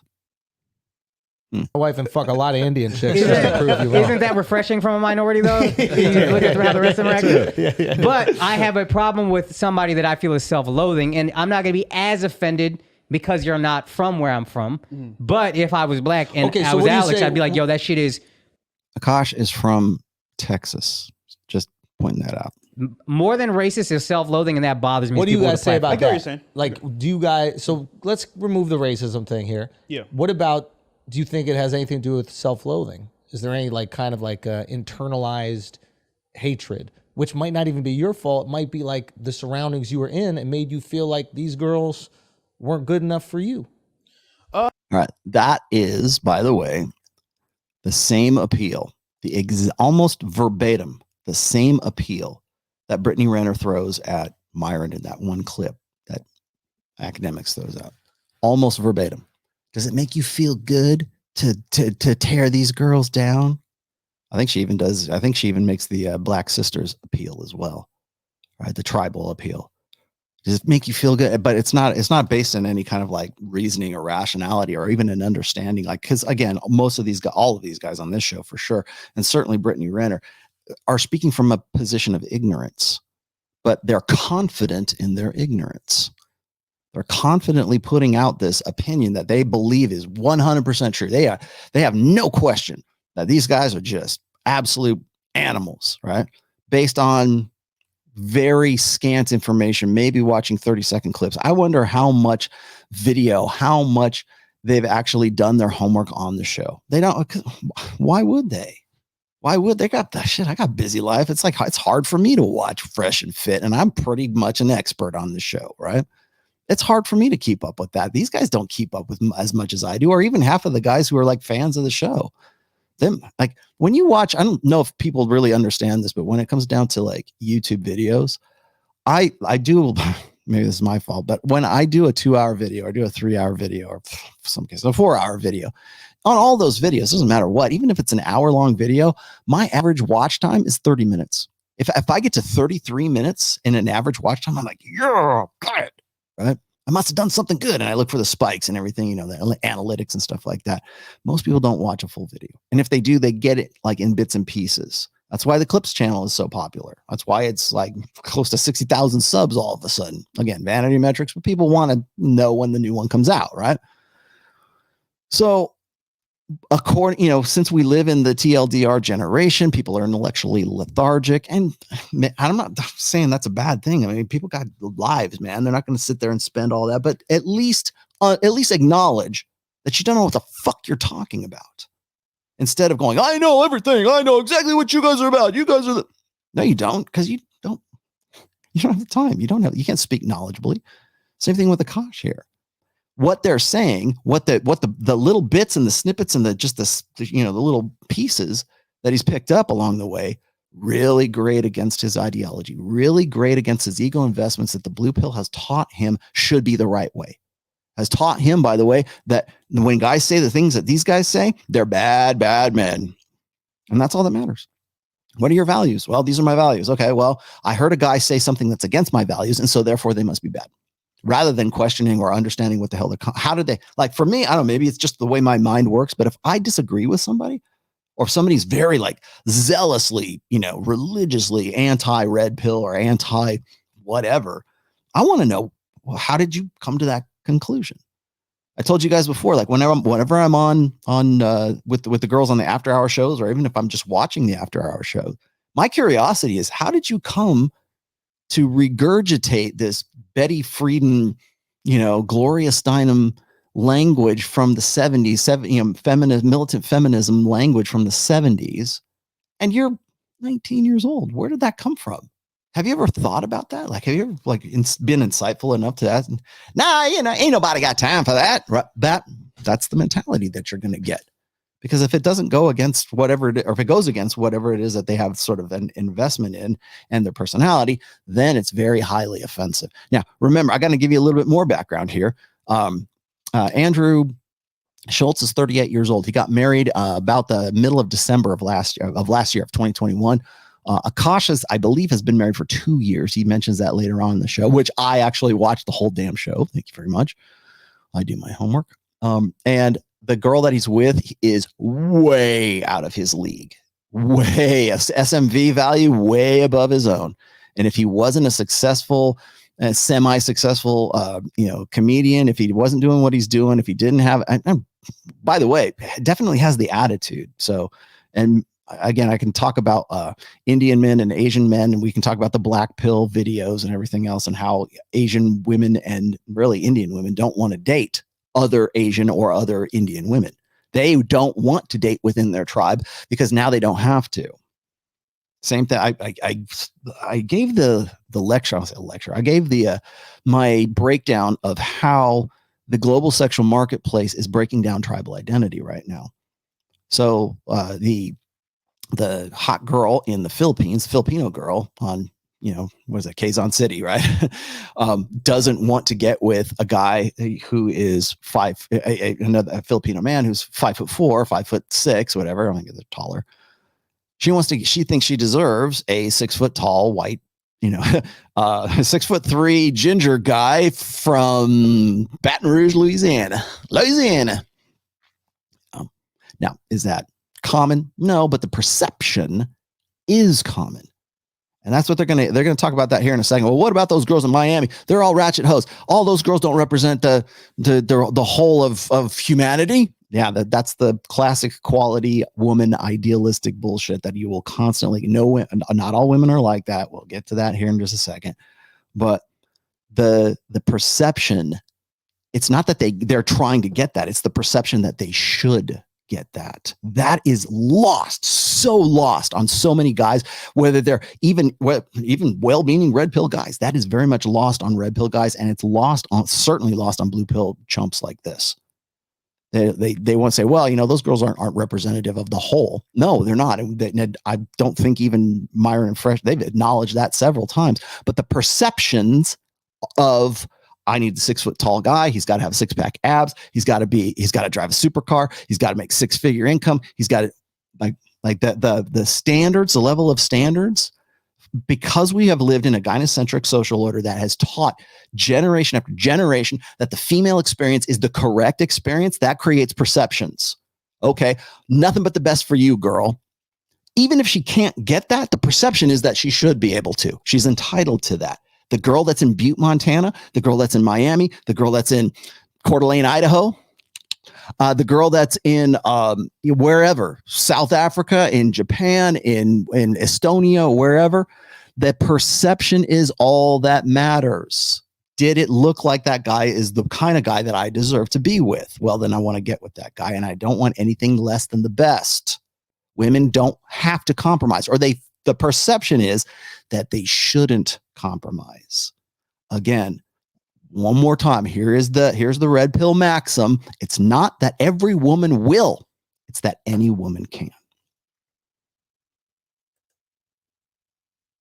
I would say, honestly, bro, like, just experience, man. Like, Yeah. for example, like you said earlier, if I met a girl that's like feminine, submissive, and like black, I could date her. And like in the past, like I told you, I had a yacht party. She was the only black girl there. I was dating her. So I'm going to push this up just a little. I got to scrub here, or we're going to be here all day. Hang on. And this is, where did it go? Oh, 19 is my next cue. So let's go back to here. This is where it gets good. So Yeah. wait, quick question for y'all in here. This was good. Have you ever dated a black chick? Yeah. Have you? Only Indian girls. Have you? Oh. That's why, again, I have. One Indian girl. If you were to prefer a girl, would you date her? Question for you. I don't look at, race doesn't come into play. Like, I just look at the traits. Like, you guys, that's why I don't understand how you. Yes, it does come into play. Just 5 minutes ago, you said that these guys are like tribal race traders because they don't find black women attractive. Now we're hearing the opposite. Is that what I'm getting? You don't see an issue with what you said, because you both just said, hey, I look for traits first, like personality traits, and it doesn't matter her skin tone. But then in the clip, you guys are saying, I don't date black. I don't date dark. I don't fuck with Shaniqua's. Like, you're just talking about race in that entire clip. So how do you not see the problem with the clip when you both just say, hey, I go for personality You said first? LaShonda and LaQuisha. And you said you don't do dark. That was a joke, bro. Oh, so That was a joke. man, Like, so, a joke. I think there's a lot of reading taking into it this too like clip right personal. now. Like, it's like, yeah, That's here's what I think though. I think I you do guys, believe. like, I do believe it's a joke, it's a man. joke, I mean, like, that's a cop-out. yeah. It's a cop. Like, if your show is educational and I'm trying to help people, and then when I say something wrong, oh, that was Bro, a joke. I run around the room. we gotta with make a it Naruto entertaining knife. too, bro. I You think know what I'm Ninja saying? stuff. Like, Bro, it's not South Park. It's not Family Guy, right? That's not Fresh and Fit. Okay. It's like, again, this binary mentality here. Well, you guys are thought leaders. You go ahead and watch any Fresh and Fit, after hours show with the Ratchet Girls. They should just call them Ratchet Girls, right? You look at that's just, yeah, you're right. They're going to say, oh, you're just like Jerry Springer. They're like, yeah, we are. Just like this show, their show that they're on, pretty much. They got Alex Jones on. They'll have whoever they can to get eyes on the screen, man. That's their formula. And you're going to give them grief for being, hustlers. And he's going to say that in a second here. But it's, what is it? Do you expect them to have classes in session? Because I'll tell you this, you want to know why my show is not as popular as their show? Is because I'm educational and I've always been that way. I try to make things interesting, don't I? I give you cool impressions and voices, right? I try to do as much as I can to make this as interesting as possible, but you come here, like, people get upset with me if I just start talking about like if I talk about like Tommy Lahren, even Tommy Lahren and Will Smith, when I've done those shows, which I think are pretty educational shows, but because I'm talking about a celebrity, then Rollo's really going downhill. He's letting himself go. He's the guy that he should be talking about like your bigger issues. Now, I'm trying to be relevant and current, of course, but I'm also I'm not going to be Jordan Peterson. I'm not going to be what you want me to be. I'm wearing this. I got my Lamb of God shirt on. I got guitars in the background. You're not going to see me unless there's something really wrong, you're probably not going to see, I shouldn't say, you're not going to see me in a suit and tie unless it's a very formal education or formal occasion. Grifty's coming up soon. Coming up on the 27th. Watch the Grifties. It's going to be on Hotep Jesus's channel. You're not going to want to miss that one. Trust me. If you miss that one, you're going to be kicking yourself. Anyways, that's just a hint. I'm not saying I'm keeping. But the fact that they want to fall back on, like, they think that they're trying to be cagey. They think that they're just trying to blow them off. Like, well, this is very serious, and you guys are thought leaders, and you guys are teachers, and everything else, and they are, but they're also entertainers. So to say it's useful to say, well, you guys are just falling back on the joke thing. Well, they are, because that's. What about when he puts on a sombrero or put on, what is it? When they put on the ski masks and they're all gangsta, Byron, right? They're all gangsta ass. Do you have a problem with that? Is that a negative stereotype that they shouldn't do because they're thought leaders and teachers? No, that's entertainment. Lighten the fuck up, man. Always going to be on the side. I'm always going to be on the side of jokes, and that's just who I am. I'm a comedian. I support. We also can't necessarily ask him to have the same empathy as us as comedians. Of course, Al's not a comedian. That's a black dude. Al's not a comedian, but a comedian. I always got to defend I can jokes. understand. I'm trying to be funny and I misword some shit, but then when I peel it back and I dig into what you're saying, it's still it's more troubling to me. So say that, say, hey, I misspoke. I told a bad joke, but you guys are doubling down and saying you're like, there's nothing wrong with what I said. Nope, there's nothing wrong at all. But I don't. But that's bullshit. That's bullshit. All right, so right there, anybody who wants to say that these guys are like knuckling under, Myron and Fresh, they'll just go along to get along. Right there, that took some fucking balls. That took some fucking balls on the part of Myron. Well, certainly Fresh, of all people, right?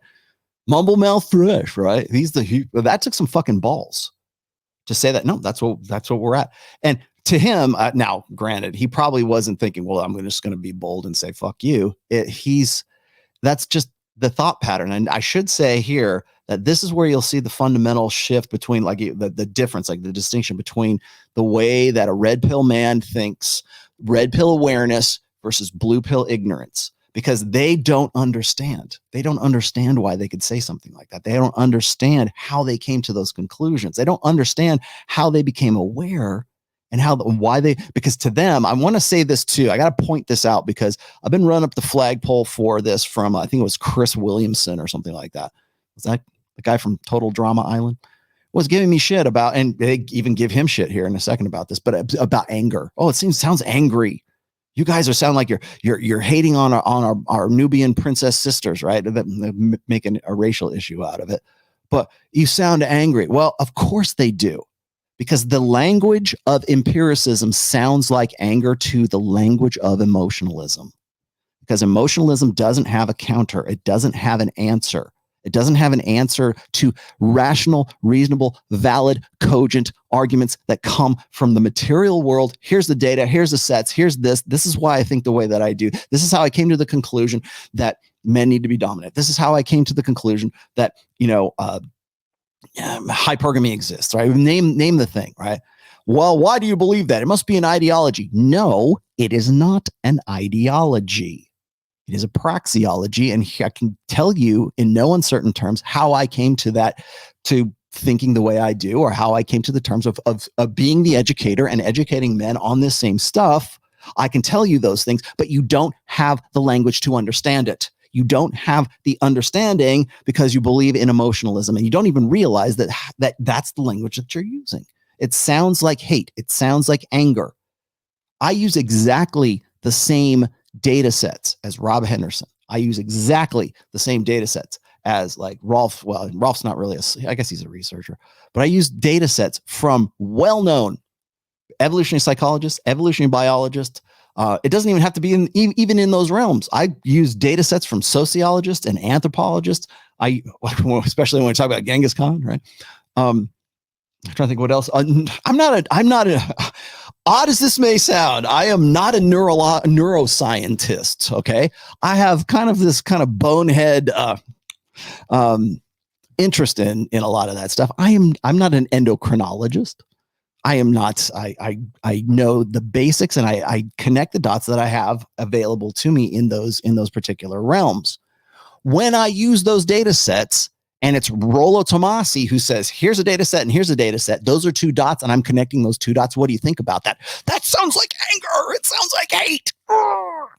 It goes against my religion. It goes against my belief. It goes against the fact that I can't find my soulmate.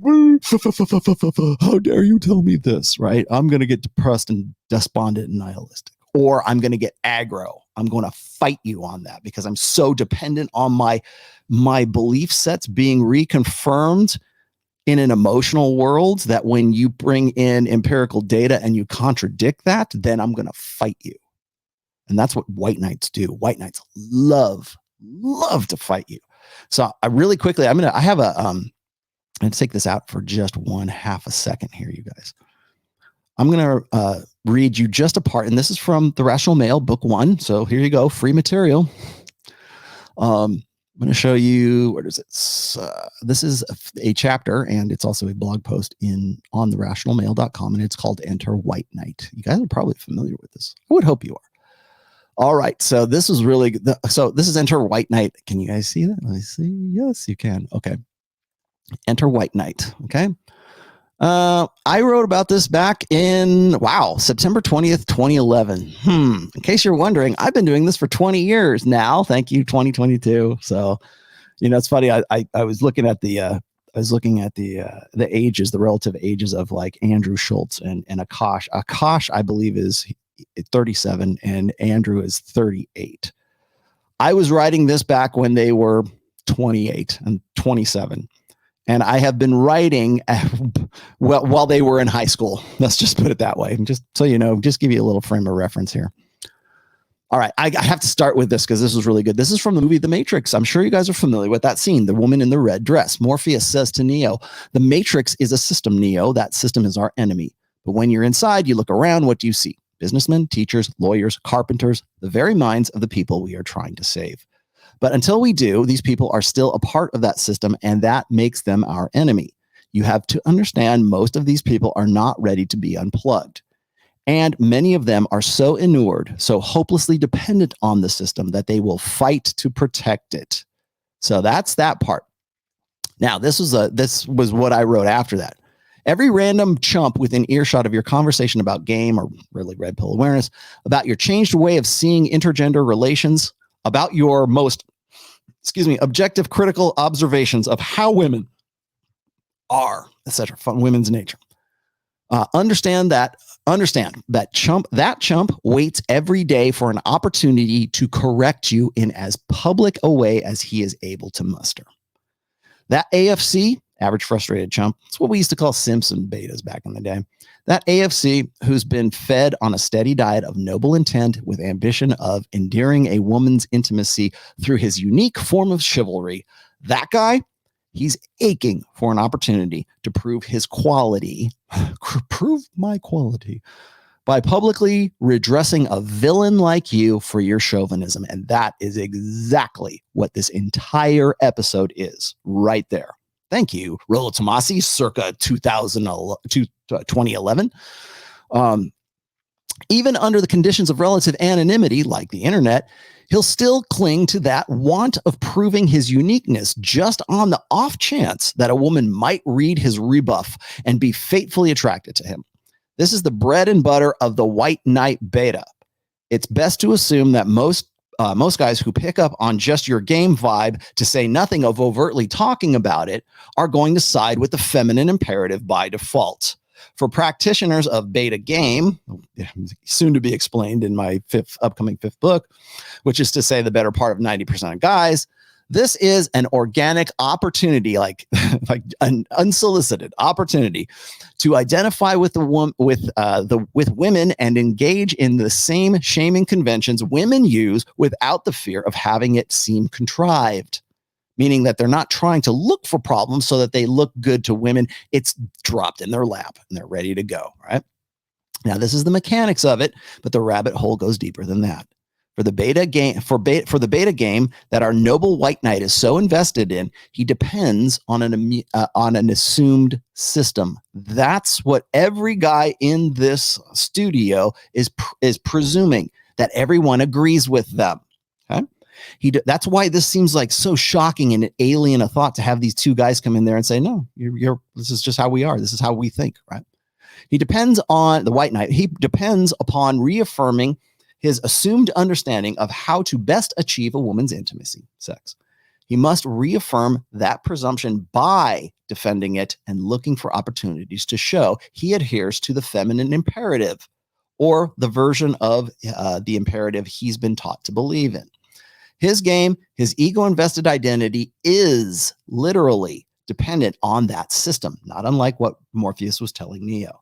So not only is he defending his game and his ego, but he is also defending the social architecture that makes his beta game even possible.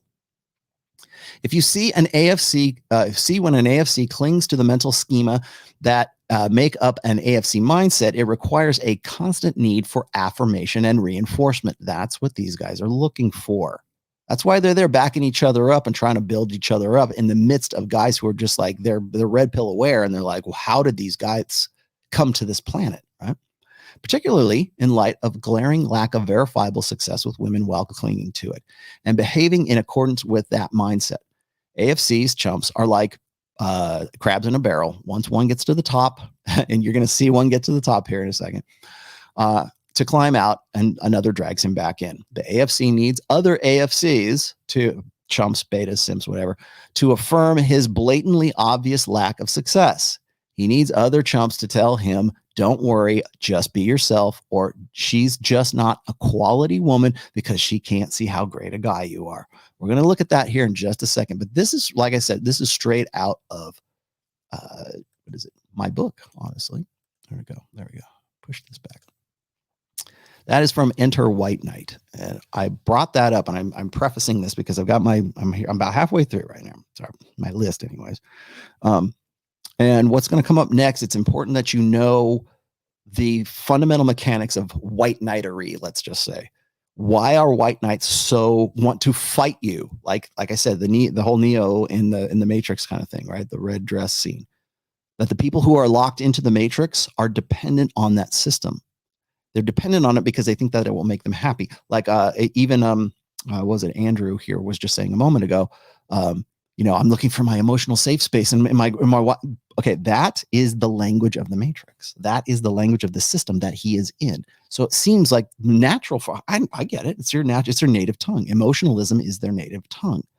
And so it seems completely radically unbelievable if somebody says something different about that. It's you're not part of the Matrix. Oh my God, get him out of the Matrix, get him out now. He's got a virus. Get these guys out of here. Get them out. It's the reaction of getting that foreign pathogen, idea pathogen. Thank you very much, Godsod. Get that out of the pool, right? Get out of the pool, right? Get him out of here. And that's what these guys are trying. Like, I can't believe these guys are here. They don't understand it because they don't speak the same language as they do. They're speaking more or less. I mean, maybe not so much Fresh, but certainly Myron speaking the language of empiricism. Now, did you see what Fresh did? And I don't necessarily know that he did this on purpose. Maybe he was just curious, right? But he asked them a question and put them on the spot. He asked them about well, what do you prefer? Have you ever dated outside your race? And he put that guy on the spot. And he basically, the black guy that's here in the studio, I don't know his name, but put him on the spot and he contradicted himself from just 5 minutes ago. Well, I mean, 10 minutes ago, right? Said that you date black women as long as they fit the things that you want. It's not a normal preference. But okay. You're taking Dublin Dark as like every blogger. We're saying LaQuisha LaShonda. I'm not dating no hood black chick, bro. Hell no. So you misspoke. You made a bad joke.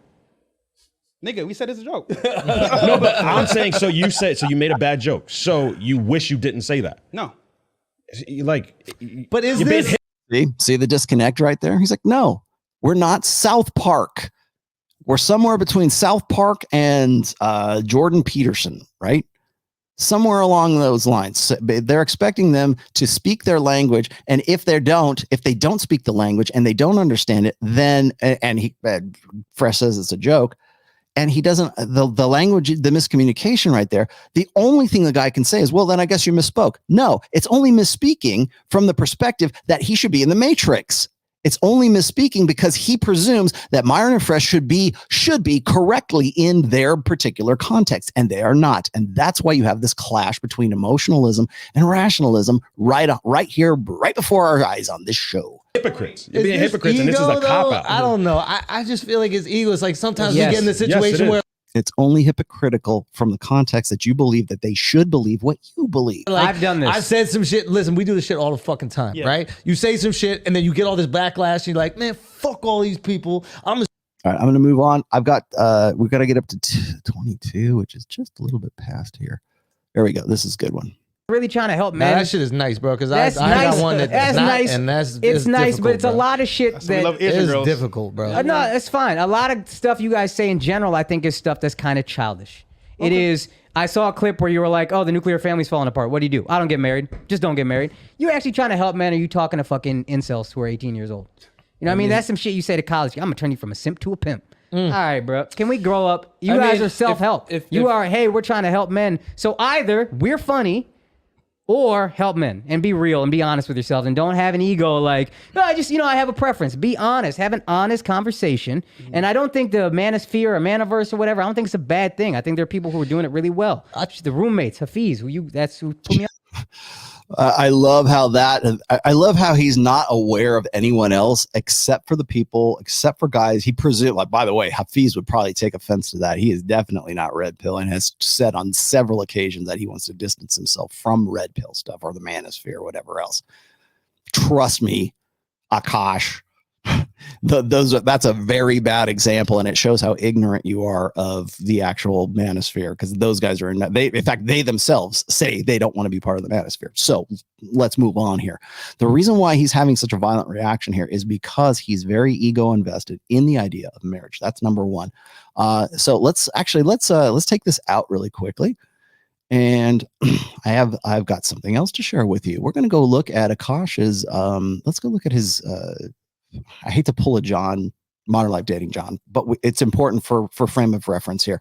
I don't know him from Adam. I'm not trying to tear him down. I'm not trying to be an asshole or whatever, but we do need to look at the history. We do need to look at how he comes to this really kind of hostile reaction to, oh, you guys are telling guys not to get married. Well, let's have a look, shall we? Again, this is on his Facebook and on his public Facebook and on his very public Instagram. Remember, he is a working club comedian. So let's put this here and let's start with the Instagram page. That's a pretty good one. Okay, so this is Akaash's Instagram page right here. Can you see that? Yeah, you can. All right. So and I started it down here. This is Akaash. Okay. Now that's from a while back, but he's at a club or whatever. I don't know what the hell he's doing right here. So there's that. Let's see, what else do we have here? Oh, you know what? I may need to hold on one second. I'm gonna switch over audio because I think the audio needs to be set. I get that too. Yeah. Okay, good. All right, my bad. All right, so here we go. Let's scroll up a little bit. Now, this explains a lot to me. Scrolling down, but I'm going to go back up. I actually started at, a while back. I mean, this is the dude, right? Now, if Akaash isn't a comedian, if Akaash isn't in some way connected to a successful, let's see, I don't know how successful he is, but if he's not, does this guy get a hot chick? Is it any shock to you that the guy is very much traditionalist, I just want one chick, I'm going to find some girl kind of thing. All right. In case you're wondering, who is this? Well, that's Nessa Diab, by the way. He has been on Guy Code versus Girl Code, which is I believe it was on MTV. Now, Nessa Diab, I'm familiar with Nessa because she is the one who finessed Colin Kaepernick. And whatever your opinion is of Colin Kaepernick, I've said this before, I will say it one last time here. Colin Kaepernick didn't become the guy until he started dating Nessa Diab. until he started. She finessed his ass. I mean, maybe not to the degree that Brittany Renner did, but she knows what she's doing. Okay. So I mean, this is the kind of stuff that he's got on his Instagram. This looks like a good idea to put this on here. That's Nessa and our good friend Akaash. Guy Kroll. Okay, so I mean, granted, he's fairly successful. He's been on MTV at least enough to be doing these shows. I don't know. Is MTV even a thing anymore? I don't know. Well, okay, so let's keep going up here. I'm gonna move up just a touch more. Now, again, looks like it's a pretty standard Instagram that is sort of advertising for what is he on Safeword too. So clearly he is been on some, at least on some national shows anyways, MTV, right? All right. So here we go. This right here is the girlfriend who became the wife, I believe is still his wife. He says, I don't post pictures of us often because frankly, y'all don't deserve her. And I'm not going to make this post too long because frankly, there aren't enough words. So happy 2 years to the woman. So happy 2 years to the woman I'm trying to marry. You fine as hell. Now, this was 219 weeks ago. So obviously this is prior to them getting married. Okay. Now I'll explain a few things to you as we move along. That's the pretty girl, right? I mean, she's all right. Hoop earrings in the house. We got that. Okay. All right. No problem. Moving on. And she is very attractive. No doubt. But is she attractive enough to be hooked up with this guy? Probably not unless he's on Netflix, right? Unless he's on MTV. Let's see. So you got Flagrant too. Now they got the podcast going. I'm going back. I'm going forward in time right now. Moving up. This is when they got things going on. I keep going. Shot with the dog. I'm not going to go there. And gosh, there was another one that was up here. Okay, so this is the girl, right? Okay, this is the girl that's with this guy. Do you see any, like, just from a biological, if you didn't know who these people were, do you see this sort of happening together? Now, this was fine. Happy birthday to the obnoxiously fine, confusing. Okay, again, we're deprecating himself so that she looks, so she built her up, right? I must become less so she can become more. That's the standard the standard thinking, I think, for beta game, right? Confusingly loving, annoyingly intelligent, and thank you, God, and God, you got cute feet because mine are subjectively beautiful. Okay, so there's a little bit of self-deprecation. She is very attractive, no doubt. I don't know how old she is, but she looks probably at least his age, and probably younger than him. Because remember, Akaash is 37 years old. I think on some level of consciousness, a guy like Akaash realizes that he's punching way above his weight with this girl, as you can see. Let's keep going. He's not as tall as some of the rest of these guys, so there's the height disadvantage that's along with this as well. So, but let's keep going. I'm not sure how tall he actually is, but he doesn't seem to be like super. I mean, maybe he's what is he, 5'9"? How tall do you think this guy is? All right. Keep going up, and I want to keep. Okay, so these are pretty good. Now, this is a really good. Now we're getting somewhere here. This is the oldest picture I have of us. Sums up perfectly. I look like an idiot, and she looks fine as hell. Self-deprecation is the default game for guys who are blue pill conditioned, who know that they're batting out of their league. You will hear this primarily coming from guys who are like evangelical Christians, for example. You will hear this coming primarily from dudes who believe that to show appreciation, to in some way make that girl be more in love with them, or more like to solidify and constant, like remember they say, relationship is hard work. Well, the hard work for these guys is self-deprecating and making themselves less so that the woman can become more. And that is, and it's like, it's almost, it's a subconscious thing. It's like, they don't even know where it comes from. It's just the natural default is to self-deprecate. So let's see. Also, we have agreed to make funny face, but she mad compliant. She mad non-compliant. Like I said, perfect summation. Anyways, happy Valentine's Day, Ronnie. Thank you for keeping me from completely falling apart this week. All right, okay. Very attractive, but does she get with a guy like that if he isn't making bank at MTV? If he's not paid? And now we get to the meat of the matter here. Okay, a lot of these shots are like if you have read or if you've seen my episode on body language, this is a really good example of I love mommy. It's kissing on mommy. She looks away and out at the camera, and you're going to say, okay, I get it. You first thing's going to come out of your mouth is oh well, the photographer positioned them this way. Well, yeah, but that doesn't say much about the photographer who presumes that that's the way that she should be positioned in the first place. That says more about the correct way to take a picture of a woman and a man. Now, honestly, this looks more casual to me, but maybe it's not. Who knows? But you'll see this constantly.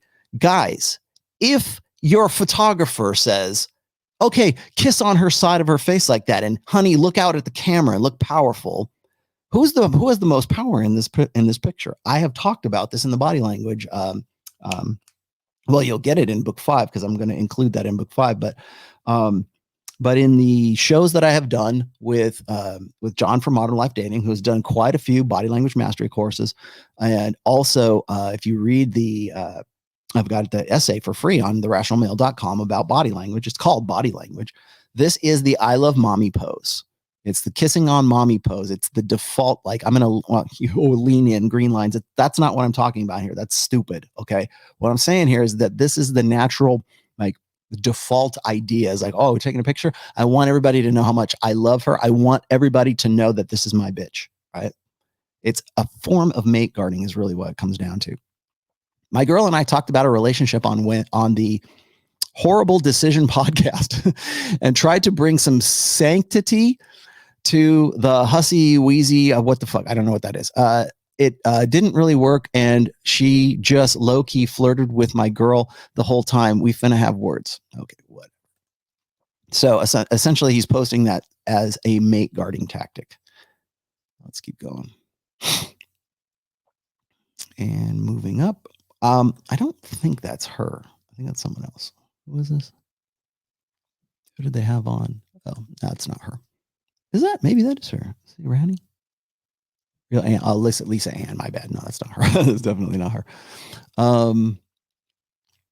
Let's keep going up here a little bit more because I want to get to the wedding shots up here. Okay, another one. Okay, maybe one is the photographer posing this. This looks like a selfie to me, right? The natural default, kiss her on the side of the face so that everybody knows that I'm with this chick. Okay, traditional. Now, I think now you kind of get the idea of why he's very tribal when it comes to women. Again, remember what he said. This is the only chick he's ever been with. Right? 4 years ago today, I chased this girl down after a comedy show because she looked like she might be Indian. And she's had that, I guess that ass, a rarity for our people. Fast forward to today, and she's going to be my wife. Moral of the story, give street harassment a chance. Yeah, okay. I feel you. But again, kissing on I love mommy pose right there. Is he a Sikh? Maybe he's a Sikh. I didn't know that. All right. Oh, and this is actually a pretty good shot. This is very colorful. Well done, my friend. Let's look here. Looks a little stressed about this whole thing. Now, again, this is really good. Okay, so you see these two together. Which do you see any kind of like parallel? Who has the higher SMV in this picture? A higher sexual mind. If you're just looking at and this is what we do in the Tinder age, right? Who has the higher SMV in this picture? Who has the power in this picture? Right? Happy Valentine's Day. Hurry up and marry me. Again, the female imperative is the correct imperative. Keep going, keep going, keep going. Got a pretty nice wedding. I'm not going to lie. It looks pretty interesting, but Keep going. What is this? Some men are allowed to cheat. Wow, that's horrible. How can you be allowed to cheat? Is that it? I think that was it for these guys. Okay, so that is the Instagram. The other pictures are on Facebook here. Now, do you care? Nobody cares. I'm just going to show you just really quickly here because there's a few other things. So this is like the background. This is where this comes from. Can you see that? Yes, you can. How old is he in this picture? Yeah. Okay. So maybe he was a fat kid growing up. Guy code. Kind of looks like Rami Malek in a sense here. There you go. Oh, that must be mom. I don't think that's her. What else is here? Keep going, keep going, keep going. Oh, there it is. Nessa Diab one more time. I'm not surprised that he is as offended by these guys as he is. Right? Keep going. We've seen that one before. Anyways, I don't want to. I'm not gonna bore you. I think you guys get the picture here. I don't have to show you the wedding videos and everything else. I think this is interesting. Now, the other last part of this is to give you a little bit more background. I got to add this in. Sorry, not sorry, but here we go. You brought this on yourself, Akaash. So here we go.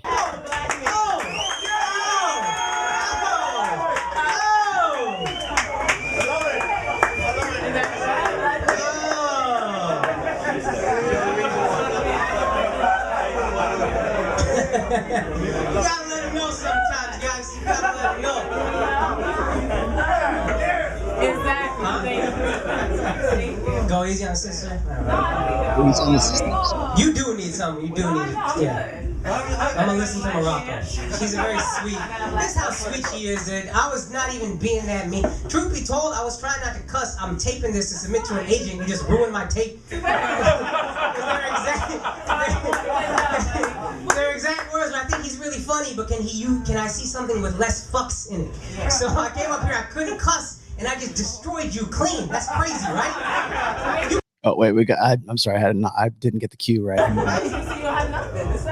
Okay, all right, here it is. I'm sorry, I should have backed up. Right? God, how does anybody have fun around you? You can tell me when I'm going to my. I'm not your man. You can't tell me to go to the next joke. I'm gonna listen. Right?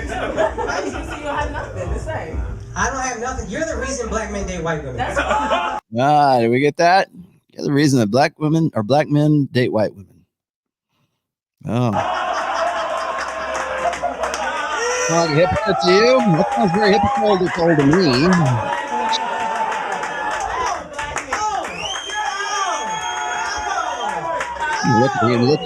Looking lost from that too.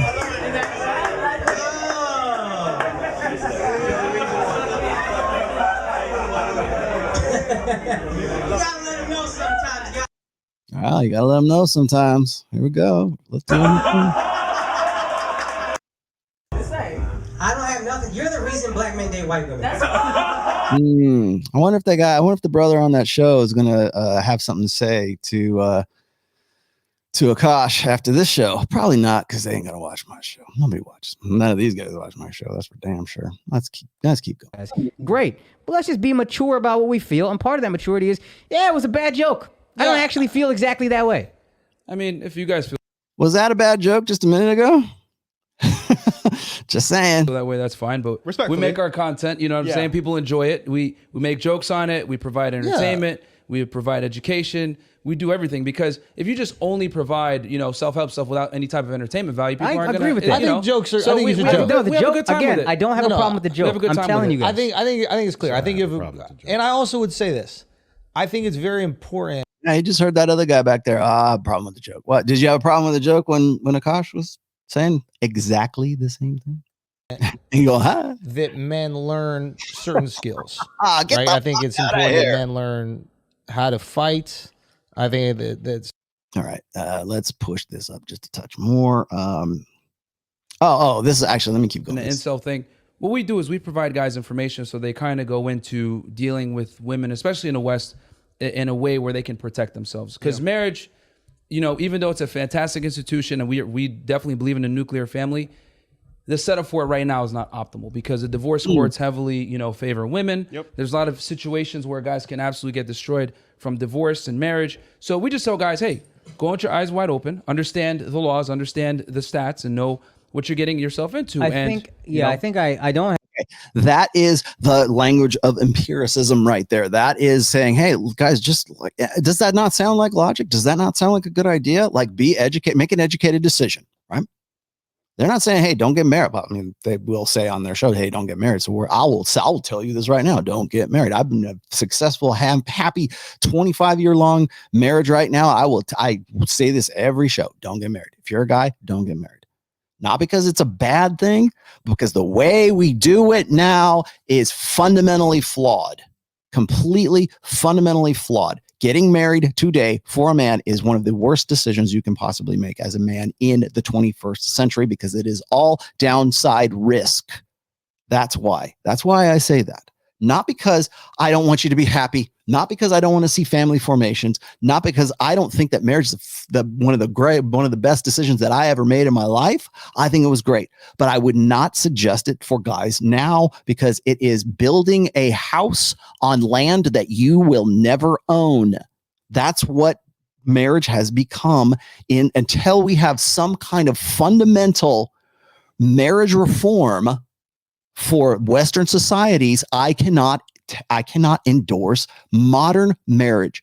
It is fantastic. It's the bedrock, and it is the foundation, it is the keystone of all Western society, right? It is socially enforced monogamy. I love my wife. She loves me to death. We have sex all the time. It's great. Oh gosh, if I'm saying that, then suddenly I'm a simp, right? Okay, fine. I'll be a simp for marriage in this instance, right? I have a good marriage. I have a great kid. I've got 2 dogs. I've had a very good life as a result of having been married. Great. The institution of marriage is fan-fucking-tastic, but it's not the way we do it now. It is all risk. Rollo, don't you know that you can get raked over the coals and lose half of your stuff? Yes. Yes, I do. Yes, I do. I realize that I have built a house, a very large, luxurious mansion on land that I do not own.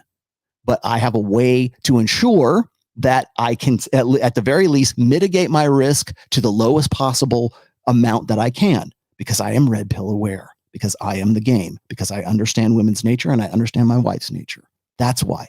Is that going to stop the state from taking everything from me if I get divorced? No, it's not. And will I be fucked? Yes, I will be fucked. I understand that. But you know what? In the meantime, while I am with my wife and she is with me and we have this wonderful mutually beneficial relationship with each other and we love each other to death, we're having sex on a regular, if that's what your criteria is, I think probably by every metric, my marriage is ideal by what most guys would consider a good marriage. Well, don't you want other guys to have that? Yeah, I do. That's why I can't say marriage is a good idea. I really want you to have what I have. And that's why I never talk about my marriage. And I never use it as an example of like, just do what I do, guys, and you'll have a great marriage. That will never come out of my mouth because I agree with Myron. And that's exactly where he's getting this. Ruslan. I watch Ruslan's like take of all this, and he's just like, "Oh, hi guys, let's talk about pressure bed and get my book on Christianity." The fuck out of here! And then cherry pick all this stuff and say, "Well, he just said he believes in Western style monogamous marriage. See, it's really about that." No, it's not. You're not listening because you are not speaking the same language, Ruslan. There you go. Sorry, not sorry. What he's saying, what I have been saying, people just like when you are speaking the language of emotionalism or binary extremes, this goes in one ear and out the other. I've never said Rollo's anti-marriage. He can't be red pill. He's married. He can't be married. He's red pill. I don't win either way. So I might as well just say exactly what I mean. I want you guys to have a fantastic. I would love it. Every man watching this video had a great marriage. I would absolutely love that. I wish you found this the hottest piece. Akaash, I hope you like have many babies with that beautiful girl because she is definitely out of your league. If you are deprecating, maybe in this instance, that's probably a good thing because she is most definitely way out of you're punching up, my friend. Bravo.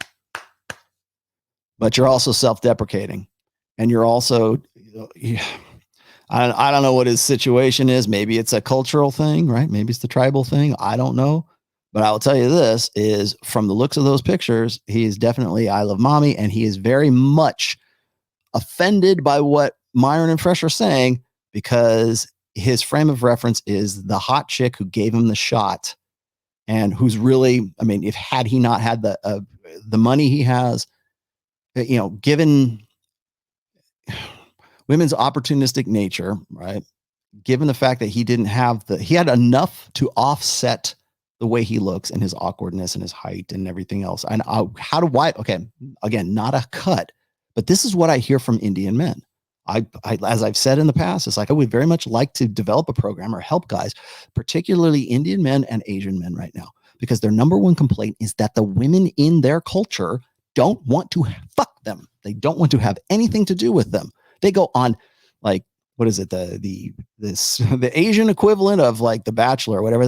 I remember, I wish I had the video link, but I remember like black pill guys sending me this it's hopeless, Rollo. The juice isn't worth the squeeze. Even our women don't want to have anything to do with us. That's where I came up with the idea, by the way, or at least I came to the concept anyhow, of the global sexual marketplace.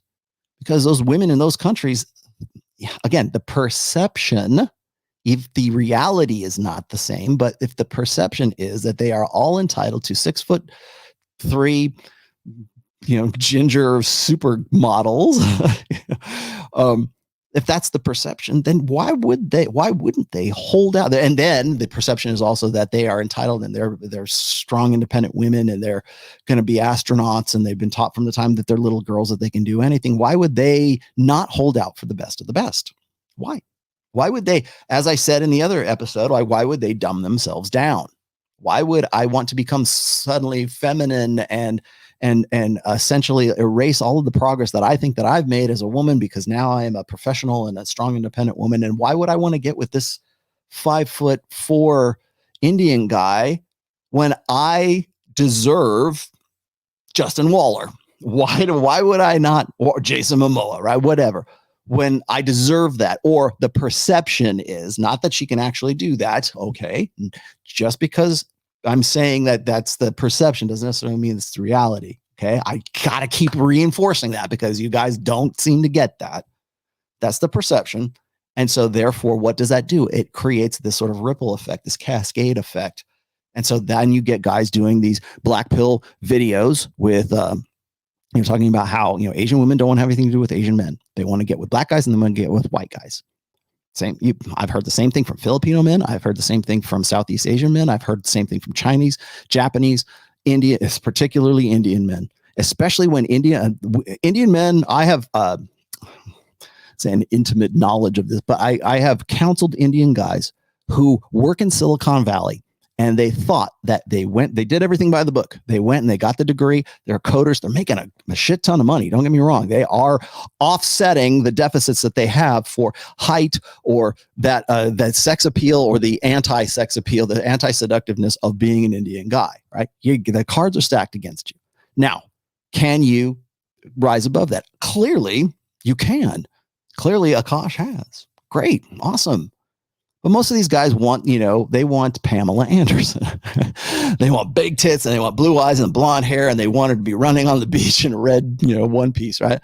That's the ideals. And we can go and we can tell those guys, hey, you might want to ratchet down your expectations, because you got a lot of money, don't get me wrong, but you're going to get rolled by modern Western women here in the United States. And that's usually what I talk about. And these guys are really frustrated. They're really upset because they can't get the women that they want to get with.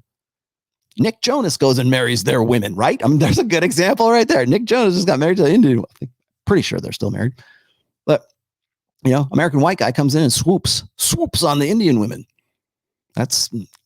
I can imagine that would be very, very frustrating. I can imagine that would really piss you off. And I wish I had a really good formulaic answer for Indian and Asian men. I think game can help. I think that physique can certainly help. I think certainly ratcheting down your height requirements for women would help as well, because that's a universal attractant. I'm not going to lie to you. I owe you the truth. I have an obligation to objective truth, and I love all of you. I love my Indian brothers and I love my Asian brothers just as much as my black and my Latino brothers as well. I will hold you on the bridge, keep you from suicide, man. I will be happy to do that. But along the way, I'm going to tell you the hard truth. And that's the hard truth. Sometimes you're going to have to lower your expectations, but like you're going to have to definitely up your game and then sort of be more realistic about the state of where the global sexual marketplace is. That's not gloom and doom. That is just outlining. That's situational awareness is what that is understanding your situation and then acting on it. What is it? Observe. What is it? No, it's what's the OODA loop? Observe.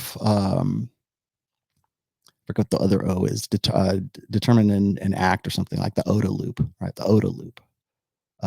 Determine and then act. Whatever. Taking action, right? Observe. God, what the hell's the other? Oh, you guys are going to throw rocks at me for military guys are going to throw rocks at me for that one. I have a problem with, I don't disagree with what Andrew said. The way I look at it is, you watch them you see them evolutionary charts from Neanderthal to Homo sapien. Yeah. Y'all are the first motherfucker out of Neanderthal. But grow with your audience, mature with your audience as you work on yourselves and add some nuance to what you're saying. How old are you guys? 29. 29 and I'm 31. And 31. So you guys are adults. Like I think that like. I mean, hey, if you don't like the content, totally fine. A lot of people enjoy I it. have respect for your hustle. But, I have respect for, again, you guys as guys, from what I've heard, are stand-up guys. So I don't want to be, if I'm crossing a line. But you see, they don't. See, that's bullshit. I hate that term. I fucking hate that with a passion. I respect your hustle. Well, what do I do? Oh, I'm in human trafficking and I sell little girls online. Oh, man, how much money are you making? A lot. Oh, well, I respect your hustle. How's that sound? I sell heroin to addicts outside of their NA meetings. Oh, well, I'm proud of you for the hustle. Get the fuck out of here. Don't you stop. You want me to tell you, give you some advice, suggestions? Stop using that bullshit. Stop the hustle. The hustle is intimately attached to whatever you're doing as part of that hustle. Okay. That's what was it? Hotep Jesus, everyone's a grifter. Everyone, me, you, everyone on planet Earth is a grifter. The difference is, what do you give back? What are you grifting and what do you give back? Everybody's got to hustle. This is the hustle economy. I got it. Fine. Admire the hustle. Great. Okay. What are you hustling? I'm a human trafficker. No, stop that. Stop it. That doesn't help anybody. And it doesn't build into I think people want to do that because they say, hey man, we're all trying to do the best we can. Get the fuck out of here. So are drug dealers. So are mass murderers, right? They're trying to do the best they can. They think it's the best thing in the world, right? They think what they're doing is the right thing. Admire the hustle. How many people did you kill? 6 today. All right. Admire the hustle.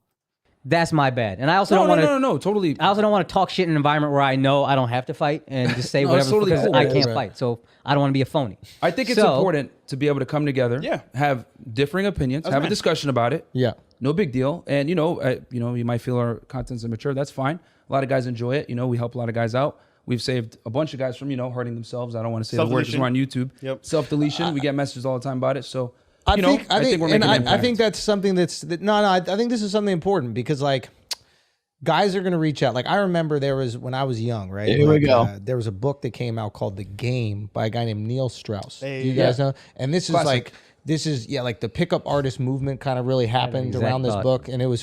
Okay. There was no pickup artist movement. Okay. There were people who were into, comparing notes. Now he's referring to, I've got it right here. I've had it all set up for the show. He's referring to Neil Strauss, The Game. Here's your shot. Here's your screenshot. He's referring to this book. Okay. Now, this is the book that Neil Strauss, I'm going to show you some pictures here in a second. This is the book that Neil Strauss and Mystery from Infamy, PUA, Mystery Method, whatever. Even, what is it? Owen Cook. I should probably, you want to do story time with Rollo? We can do it out of the game here, right? This is the game. Now look at this, says penetrating. The Secret Society of Pickup Artists with Neil Strauss. Okay. Now, when do you suppose this book was published? Let's find out. Let's see. Copyright. God, who even published this? Oh, Reagan Books published this. Really? This is actually a real, like, remember they say, well, Rollo could never be published these days because no traditional publishing house would ever publish this kind of stuff. Fuck you. Let's see. Oh, here we go. The game. Copyright. 2005.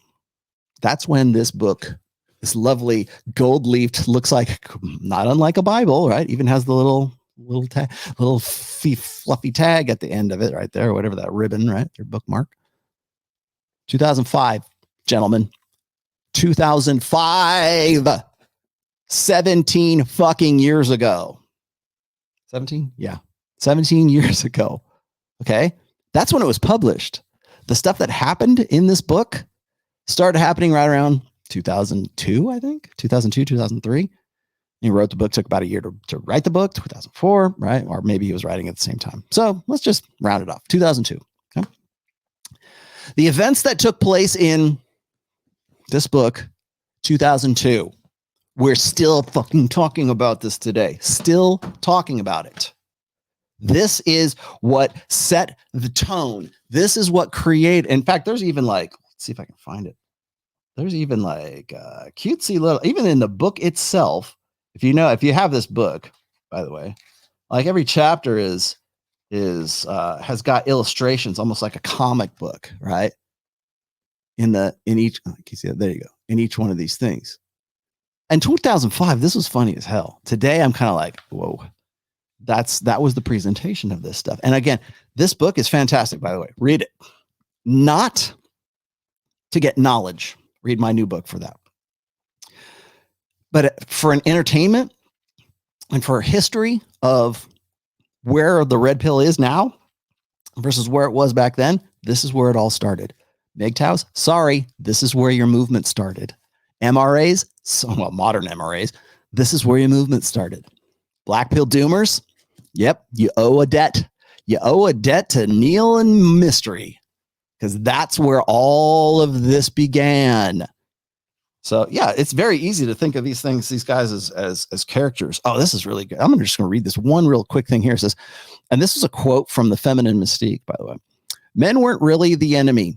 They were fellow victims suffering from an outmoded masculine mystique that made them feel unnecessarily inadequate when there were no bears to kill. Betty Friedan, the Feminine Mystique. That's right here.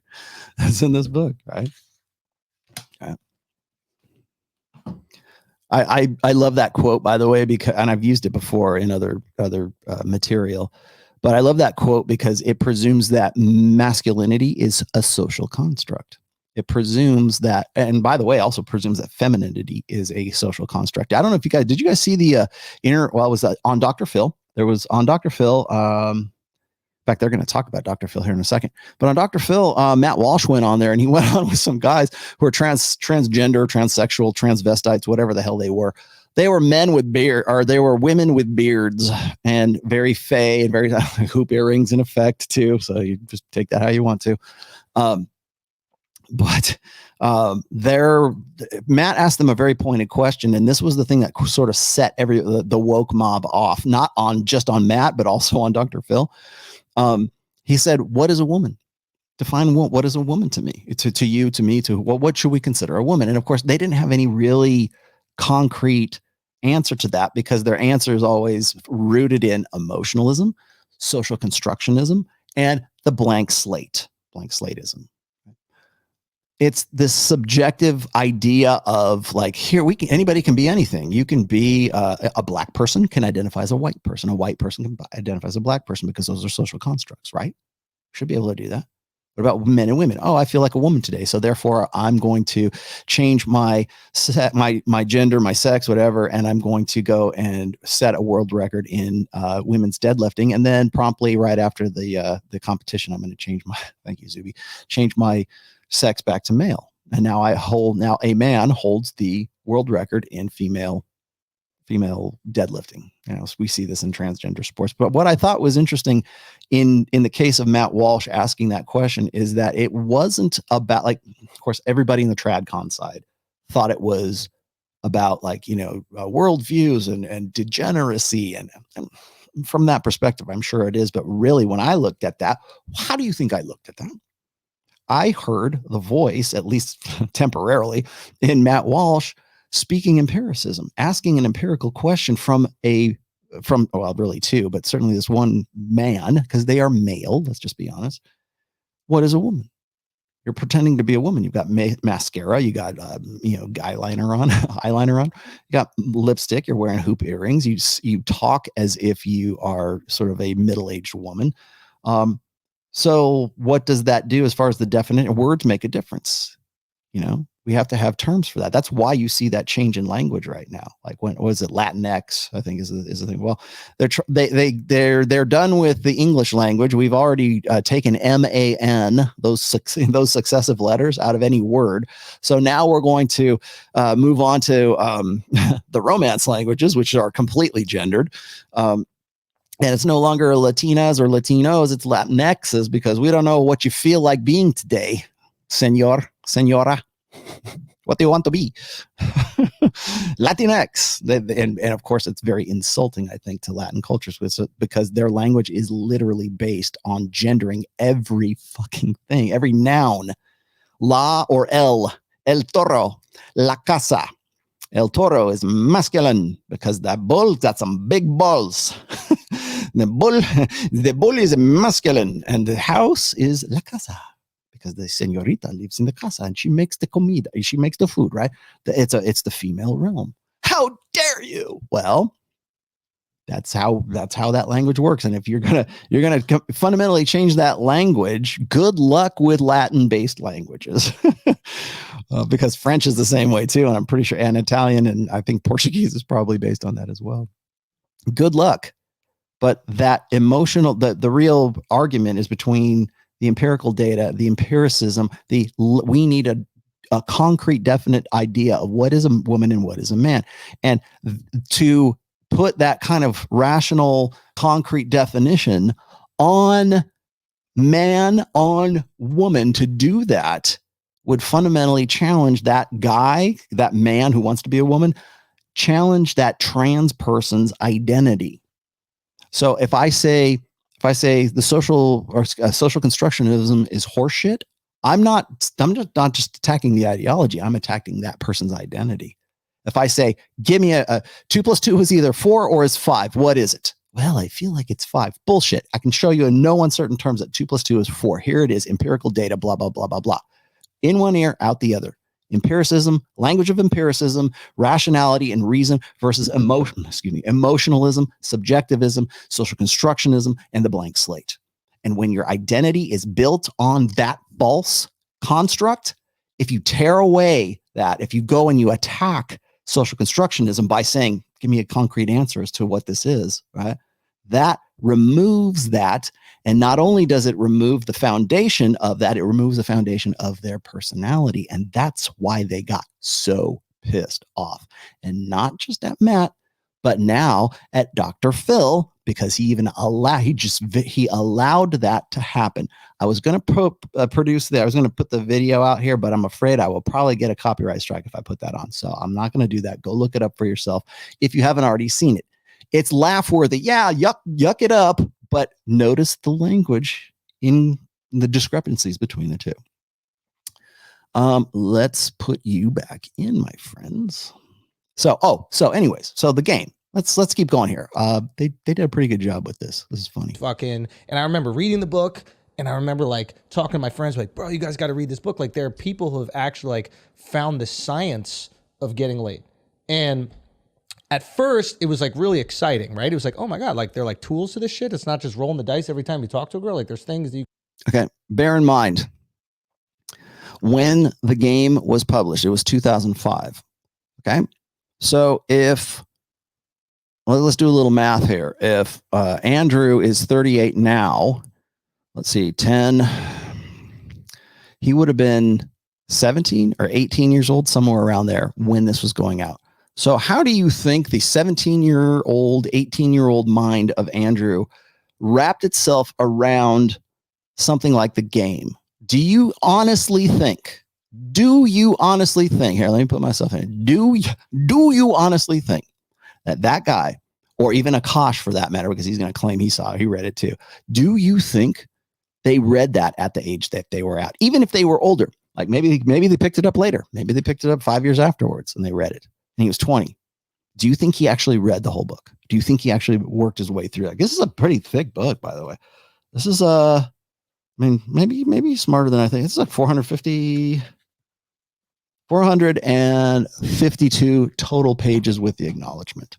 Do you honestly think he had the intellectual fortitude to like power through this? Or did somebody say, "Hey, look, here's the guy who was in the here's the guy who's in the Matrix or in the Matrix. Here's the guy who's in the game. Here's that guy. Oh, well, that seemed kind of cringy and schmaltzy, and we had this whole thing, but now it looks kind of like cheesy, right?" Do you honestly think he what did he do? Did he take this? Did he take that and run with it? Because that's the 1 minute 30-second version of this. See what I'm saying? There's a qualifiable difference between those two concepts. Can actually do.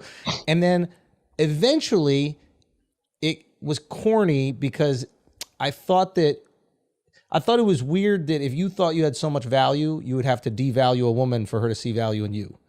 And I was like, nah, this is whack. Like, there's other ways to do it. Like, if you actually have value, like, she's going to figure that out if you spend enough time with her. That was at least my philosophy on the book. Okay. So, again, there's emotional work. My philosophy, my belief, my ideology, the way I perceived this according to my quote-unquote value set. Okay. A philosophy. Now, maybe you could make a point that there's a philosophy in the game, because this is not a philosophy book. Trust me, this is not a philosophy book.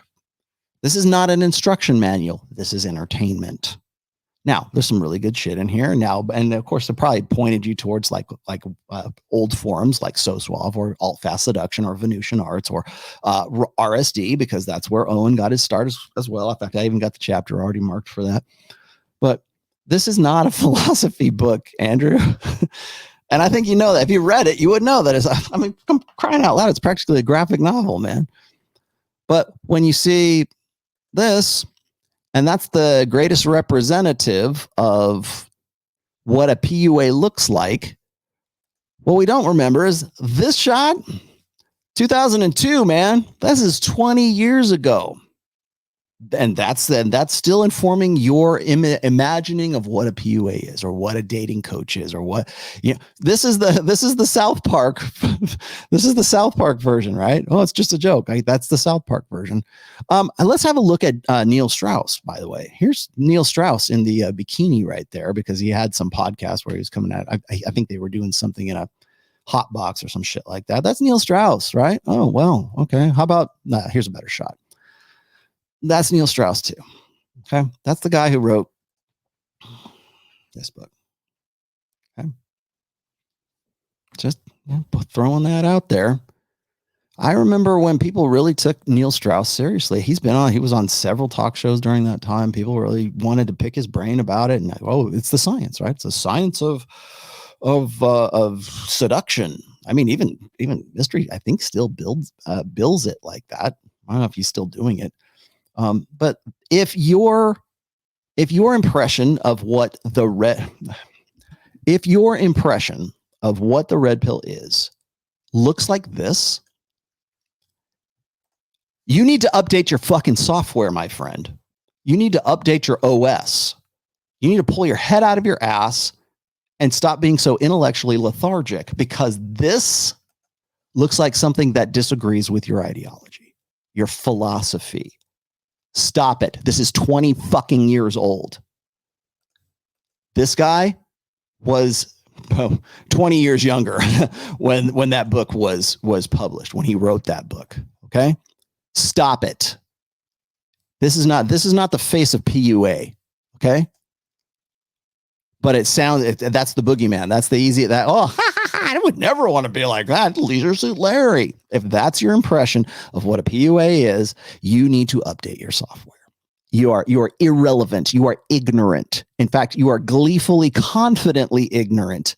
So confident that you're willing to put that out there and say, this is what it's really about. Bullshit. That's 20 years ago. damn close to it. You were 17 when this dude looked like this. Okay? Just keep that in mind. Keep that in the back of your head. Because you will constantly hear that. Well, I wouldn't want to be one of those dating roaches. They don't look like this anymore. Okay? I don't paint my nails black. I've never in my life painted my nails black. I do know one person who has. Jack Murphy used to have black nail polish, by the way. At least in 2018 he did.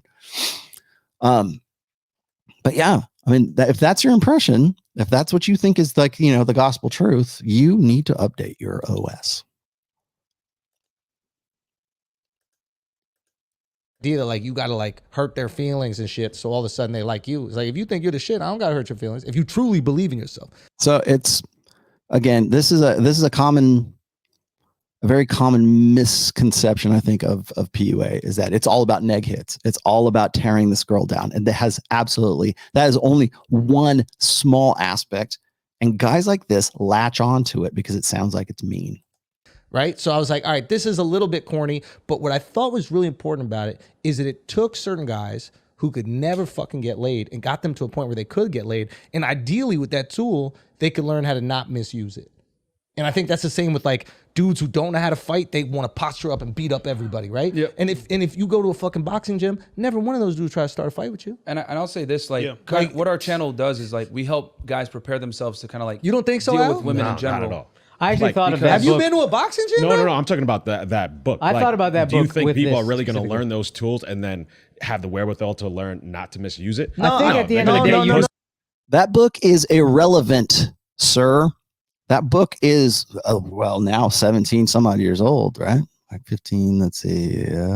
17 year old, close to, soon it will be. I don't know what the date actually was as published, but 17 years old. If that is what you're basing the present day red pill, present day game, present day dating coaches, present day whatever, you are mistaken. Gravely, ignorantly, confidently, ignorantly mistaken. And then continue. No. What I'm saying is like when you first start boxing, like you start hitting the mitts and you look good in the I fucking get mitts. that. Like you in the bar, like ready. And then eventually you spar a little bit, you get humbled, right? And then you learn and you actually spar and you start humbling other people. And you're like, okay, I feel confident enough in myself. I don't need to misuse his power. All right, I'm going to push this up a little bit. I need to scrub up to the meat here. Let's go to 29. This is pretty good here too. Feel free to go back if you think I'm an asshole for scrubbing through this, but there we go. Oh boy, here we go. Women is that men are trying to get sex, women are trying to get money, time, attention, resources, whatever, and both genders are leveraging, right, their asset to get the other commodity from the other without necessarily giving up their asset. Men want to get the box without necessarily having to go on dates and spend money. Girls want to get the money and the dates without necessarily giving up box. So it's a delicate dance between the two where you're going to try to, get what you want out of dating. And unfortunately, most guys don't know how to navigate this properly, you know? So that's what we teach guys, to basically fight fire with fire, because girls are playing the game. Girls are finessing guys. We have a whole sugar daddy epidemic going on right now. We have got a bunch of girls finessing dudes. So we teach guys how to fight fire with fire, honestly. And, you got to know what you're doing when you deal with women, because they're playing the game. So you got to play it as well. But here's the thing. I got to get pushed back on that because here's the thing. I don't think that every girl that you're meeting is trying to finesse. I do understand what you're saying. Not every. And I think most, to be honest with you, like if you're charming and you're down to have a good time and have fun, they want to have fun too. I think most women are dealing with such boring guys that if you're an actual guy that's funny and entertaining, their eyes light up and they're so down to enjoy your time and your company. And I think most women are actually entering these relationships insecure. They're going to fuck it up. They're going to be, oh, am I going to be too clingy? Should I not call him every 3 days? I think it's actually like to a guy's detriment to think of women as these people that you're fighting, so to say. Like these women are more nervous than you. Once a woman likes you, she's terrified she's going to fuck it up. She's calling her friends. She's calling her father. She's calling her mother. Andrew, you got to get to that point. So like the thing is, so this is right here is blue pill ignorance 101. Okay? This is a presumption that men and women have mutually accepted, mutually agreed upon goals when it comes to a relationship. And so if that were the case, I would agree with him. If I thought for a second that men and women's innate sexual strategies were in any way, mutual, or in any way had the same goal in mind, I might actually give that a little bit of credence. But they are not. Men and women are different. I really wish Myron would have brought something up a little bit more about that. Men and women are different. He says it once or twice in this, but not like he doesn't go into any kind of detail here. Men and women have adversarial sexual strategies, and they have never been more adversarial and more uncompromising than since the time of the sexual revolution. And since the time that we decided that women were going to be the sole arbiters of the human reproductive process by inch or by mile, and of course by country, whatever, but by giving them hormonal birth control and giving them unilateral control over whether that baby's going to live or die. Remember, her choice, her body, her choice. That's all as a part of the sexual revolution and part of the pill and part of, feminine empowerment.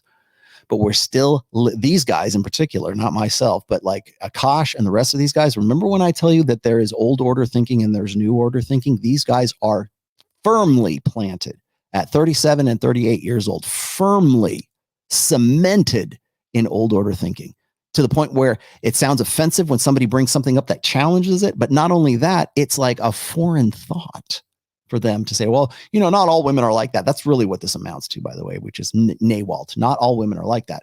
There are some quality women out there. And he's going to make the case here in a second that, well, you just see these women in Miami and it's really not as bad as all that. And he's correct in one sense that is definitely a demographic, and that is the local sexual marketplace for Miami, Brick Hill, Midtown, South Beach, maybe Fort Lauderdale. Sure, absolutely. But that doesn't mean that there aren't commonalities between girls who are in Idaho or girls who are in, Billings, Montana. I keep saying Billings, Montana, right?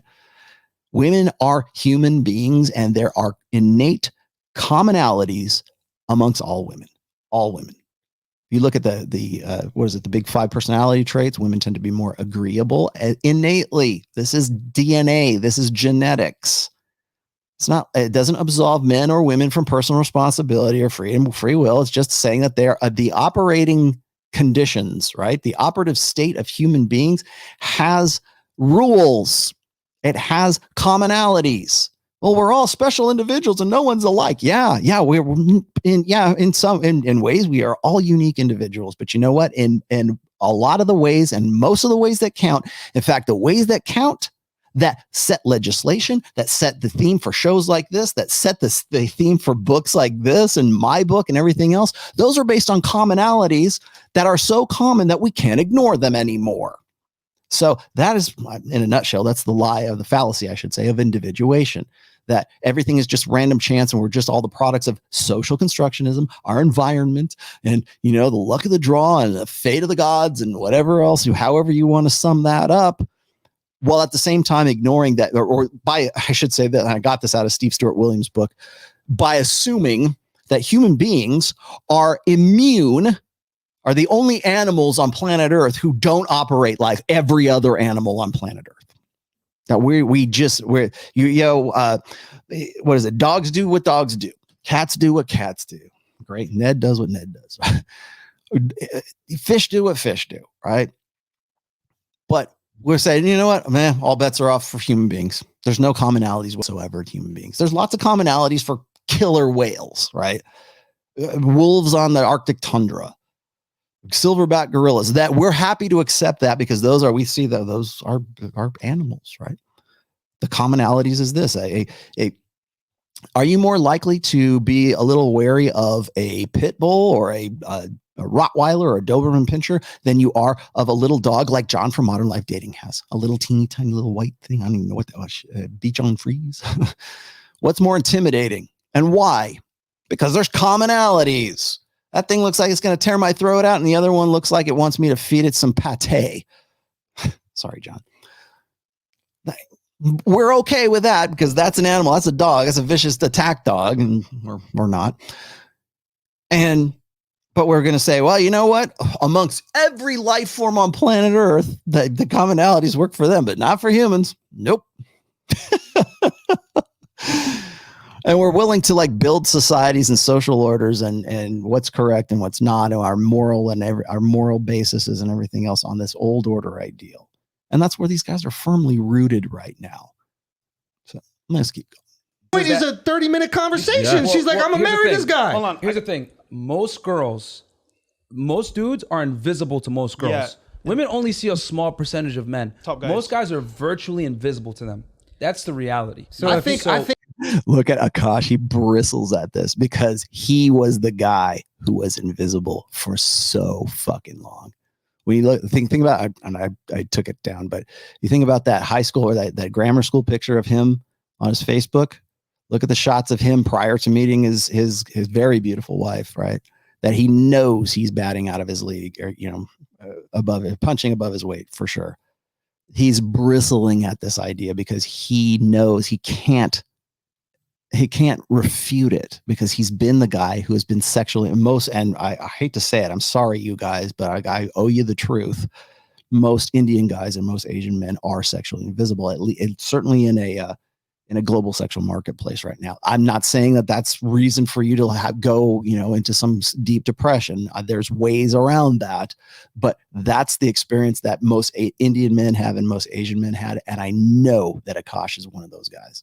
I think if you enter in with that mentality, that's how you're gonna see it. But I think if you enter with the mentality like nobody should be invisible to me, I'm the fucking shit, that girl's gonna figure that out. Of course, but we gotta accept reality. Yeah, that is reality. That is reality.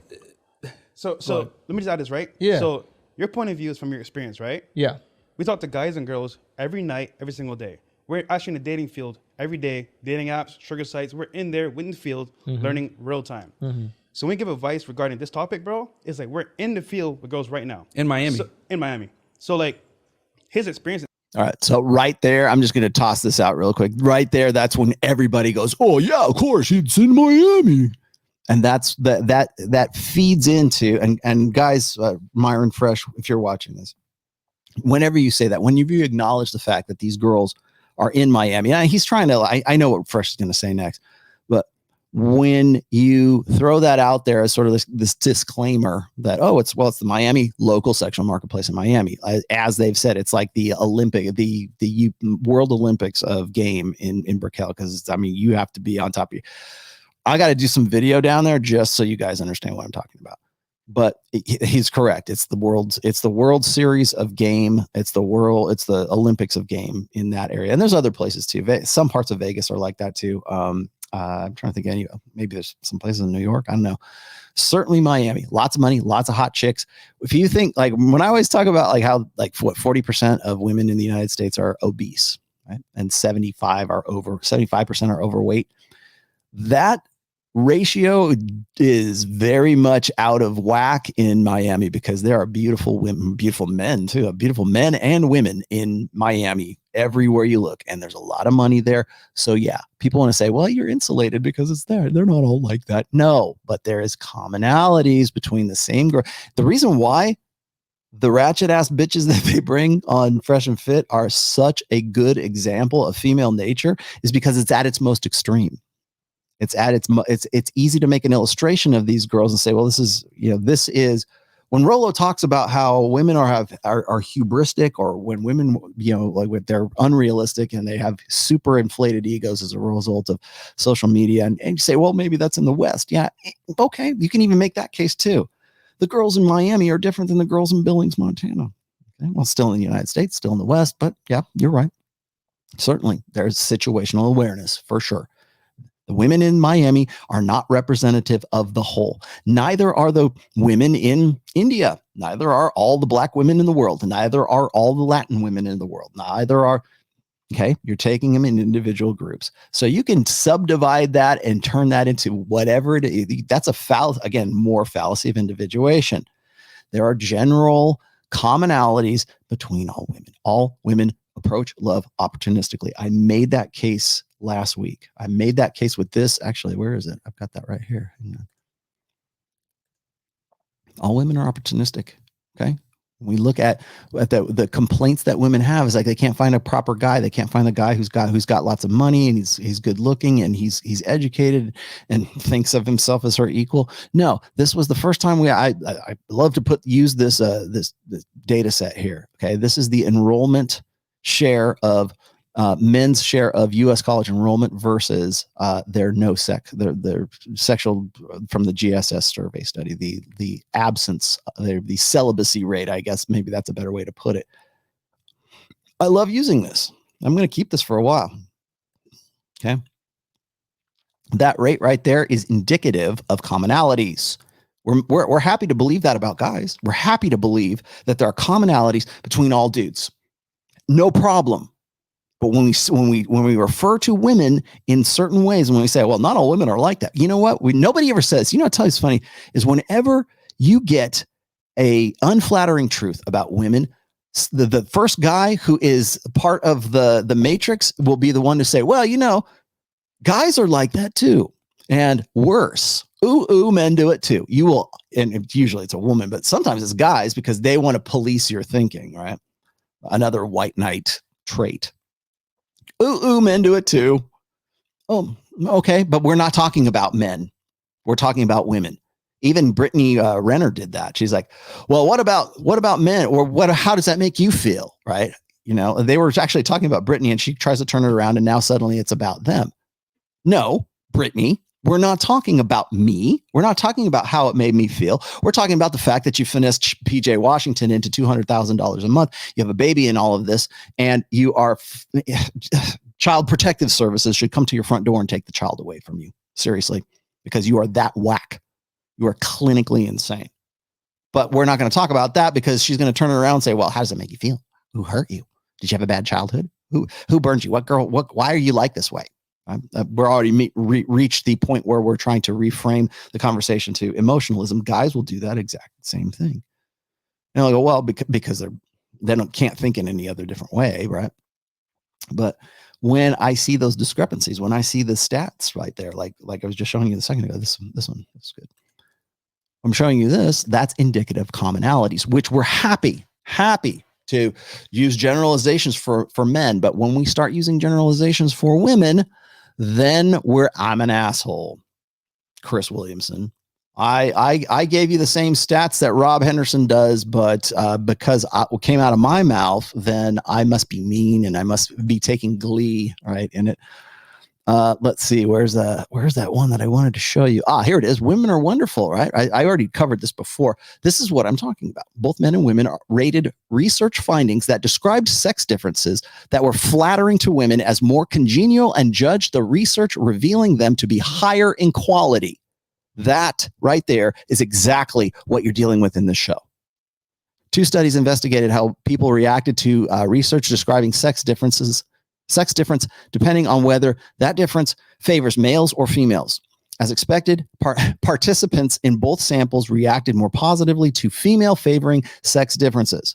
Participants found the female favoring differences more congenial and judged the research revealing them to be higher in quality. This makes good sense in light of research suggesting that people tend to be more positive about women, more concerned about harms suffered by women, and more protective of women than men. Contrary to the expectations, women did not consistently react more positively than men to female favoring sex differences, or men less negatively than women to make male favoring differences. Overall, though, the sexes differed little in how they responded to the hypothetical research. Both tended to find the female favoring differences more agreeable. Although both sexes consistently preferred female favoring sex differences, people predicted that both sexes prefer sex differences that favor their own sex. Perhaps surprisingly, though, political orientation explained relatively little of the variance in people's reaction to male versus female favoring sex differences. Remember what I keep telling you guys about the sisterhood uber alles. It doesn't matter what sex you are, or it doesn't matter what religion you are, it doesn't matter what ethnicity you are, it doesn't matter what your ideology is. If you have a vagina, you're part of the sisterhood. Here we go, black and white, right in front of your face. In the Western sample, because there was other ones, by the way, it wasn't just one culture. The more that participants leaned to the left politically, the more negatively they responded to male favoring differences. Imagine that. However, the strength of the association was weak, and there was no relationship between political orientation and responses to the female favoring differences. Right. There you go. Oh, did I have the bigger one? My bad. I actually had the larger version of that too. So bear that in mind when you're listening to emotional appeals, particularly coming from men who are mired in old order thinking. Anything that is unflattering to the female nature, it seems less congenial, right? It seems less agreeable. It seems less true. Even research. So when Dr. David Buss talks about how, well, you know, I don't really want to talk about ovulatory shift because that sounds very unflattering to women. Let's try something else. So we've got ovulatory shift and we've got the mate switching theory. This one sounds much more complimentary to women than this one over here, which is ovulatory shift, and it's unflattering to women. Which one's more believable? Let's go with that one. Because that's just simply how we are. And men are like that way too. They want to be agreeable with women and they want to be on team woman because they think that that is the key to solving their sexual problems, their reproductive problems, I should say. Him saying this is because we see guys suffering that, you know, the hardest part, they don't know what to do. They're out here, I they want to agree. get girls, they know what to do. So I'm not So a you girl teach them to trick girls into giving them a pussy? girl that's capable. That's the presumption, once again, from a book that is 17 years old. And knows what she's doing. That's unfair. Meets a guy that doesn't know what he's doing. She's gonna take advantage. It's just human nature. Well, why? I don't think she'll take advantage, to be honest with you. I think she just won't be interested. And I think that if we look at That's women, the problem, though. Yeah, but if we look at women like predators, Yeah. that's a bad perception for a guy who's trying to find a woman that he wants to marry. Like for me, I'm trying to find a girl I want to marry, right? So Okay, so there you have the goal state set. The guy is dead set on getting married. Now, is that a bad thing?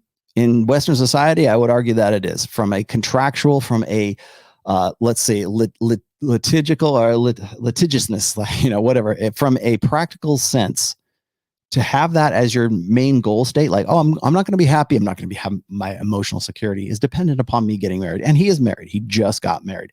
So anything right here, anything these guys are saying really kind of goes against the decision that he made to get married to this girl back in December. Akaash, same thing, because anything they say is going to grate against his investment in the fact that he's got a very hot chick who's, like I said, way out of his league.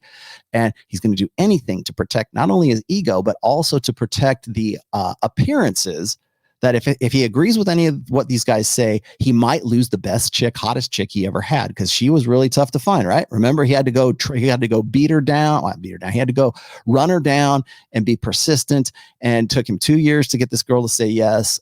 You know, he had to make a lot of money, had to cover a lot of deficits. So yeah, that's going to grate against what he believes in. But Andrew, in this case, Schulz there, marriage is the primary thing. That's the only reason to even date a chick is to go get married. And so to say you need to spin plates, you need to experience more women, you need to understand the nature of female nature, that doesn't register to that mindset, because in a female correct world, men are supposed to fall in line with and satisfy and complete women's sexual strategy to their own detriment, if that's the case. I don't think he married a single mom, but even to the point of marrying a single mother, because it's supposed to be the right thing to do. I don't know that about any of these guys on here, but that's the perception, and that's the narrative at this stage. So bear that in mind. He's already establishing the direction that he believes that every guy should go. Again, this is philosophy. This is what he believes. This is a belief set. These guys are talking about, like, here's the practical evidence right now. What is it? 70% of marriages or 70% of marriages are initiated, or divorces are initiated by women. 50% fail. But damn the torpedoes, full speed ahead. God said to go get married. And again, like I said, not against marriage, against the way we do it now. I can't go into a relationship with someone that I'm about to trust with my life and my kid's life as, oh, this girl's a predator, she's trying to get over me, she's trying to figure it out, right? I have to go in open, and then I actually have to go in going, oh my shit, do I really like this girl? Is this person I want to spend the rest of my life with? I know that she would want to spend the rest of her life with me because I'm a great guy. Well, most guys never have that luxury. This goes back to my standards. I think it was in October or September, I did this show on how men are not allowed to have standards, or most men wouldn't presume to even say that they have. I want to find out if she's a good mom, and I want to find out that most guys are not thinking that. They're happy to get their dick sucked. That's pretty much where they're at. I can't believe she's sucking my dick. You know, I want to marry you. Like that's pretty much all it is. Now, remember, when 80% of men are beta males, it's the 80-20 rule. Sorry, what your Sam Vankin or whatever the fuck your name is. I'm going to cut you up pretty soon this week too, my friend, because you have a lot of fallacies in there. I feel like I could probably develop an entire channel just debunking all of the bullshit that people believe about the red pill. I probably could do that if I had the time and I really wanted to bother with that. I'm doing this, by the way, so you get an understanding of what the mentality is here and how when guys tell me this, I can't, you know, my brother, my dad, my best friend, he's resistant to the red pill. I can't unplug him. He thinks I'm a misogynist. I'm giving you the reasons right now in this video as to why your best friend, your dad, or whoever won't read my book. He won't accept the red pill. It sounds like misogyny to him. It sounds like a language that he just simply doesn't understand. That's why we're going through this. We tell guys to go in with you know, Open defense. mind. And here's the thing too, guys. Yeah. But why are they so defensive? Why are they scared? It's like you got to be aware. So we're in a unique position. It's not the forest, bro. We're again. 80%, 80-20, 80% of guys, these are the same guys who will probably do another show about how men ain't shit and how guys need to get their shit together. And I can give you the stats once again. I just gave you the stats a second ago. 40% versus 60% of enrollment. Actually, it's probably more like 35 versus 65 right now. When you look at women getting into colleges and going, God knows what the freaking majors are, but being accountable for, 2/3 of student debt. I can give you data after data point after data point after data point that will explain exactly why guys think this way, why guys think that women are predatory. Okay, that's the other thing I need to say. I don't think, I mean, only in extreme circumstances. I've talked about predatory women before, not at full dedicated shows, but I have talked about that. Okay.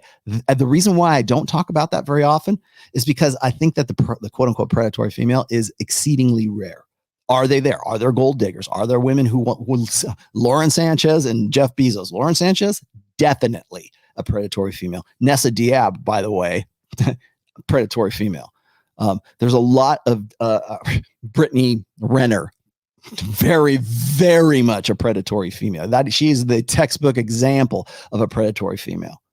Those are extreme examples. Is every chick as whack job insane as Brittany Renner? No, of course not. And that's why I don't like focus on those most extreme outliers. But what these guys are doing is saying that that's all they're focusing on. Because if I say that women love opportunistically and men love idealistically, and for a woman to want to make the very emotional investment that they're talking about in this clip with a guy, that guy has to mark off a lot of the boxes. Akaash, he marked off just enough to get that chick. And that probably took him a lot of work to do. He had a lot of deficits to cover. And he's actually a success story, I should say. He's still very blue pill, very much a white knight. But he is proof of concept that if you bust your ass and you get a little bit of fame, and you get a good chunk of change, and you have a good, I mean, he reminds me quite a bit of Aziz Ansari, to be honest with you, if you know who Aziz Ansari is. I never heard from him after 2018, did we? Reminds me very much of Aziz Ansari, but you can change your stars as an Indian man.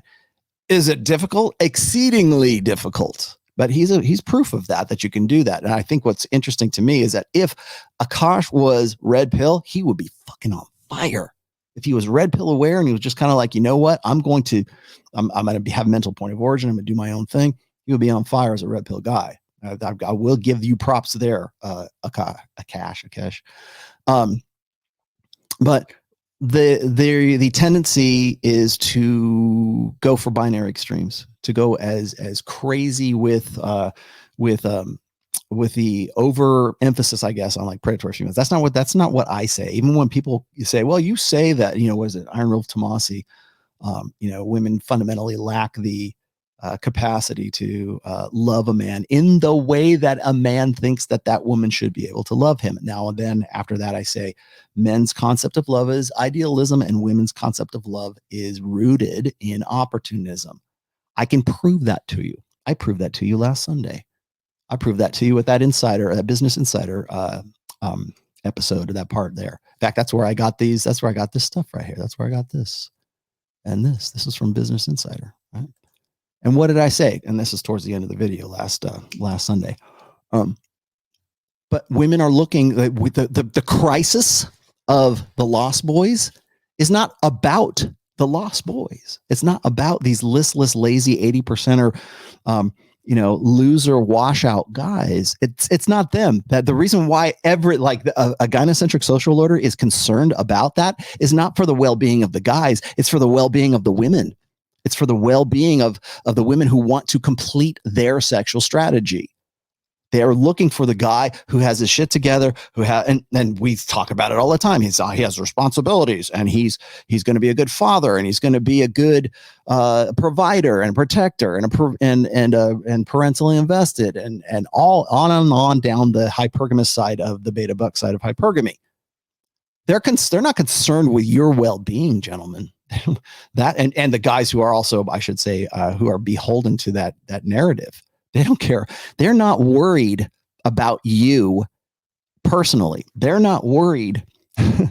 They're not concerned about your well-being. You can go you delete yourself all day long. Nobody is going to have a month of male suicide awareness, even though men kill themselves anywhere between 3.5 to 5 times as much as women do. You won't. There's no month. The NFL doesn't dress in pink for you for the month of October. They don't care. They want you gone. They want you to self-delete, because that means that they think, of course, that the cream rises to the top, right? So if you're beta and despondent and depressed and everything, if you self-delete, they could give a rat's. They could give 2 shits about you.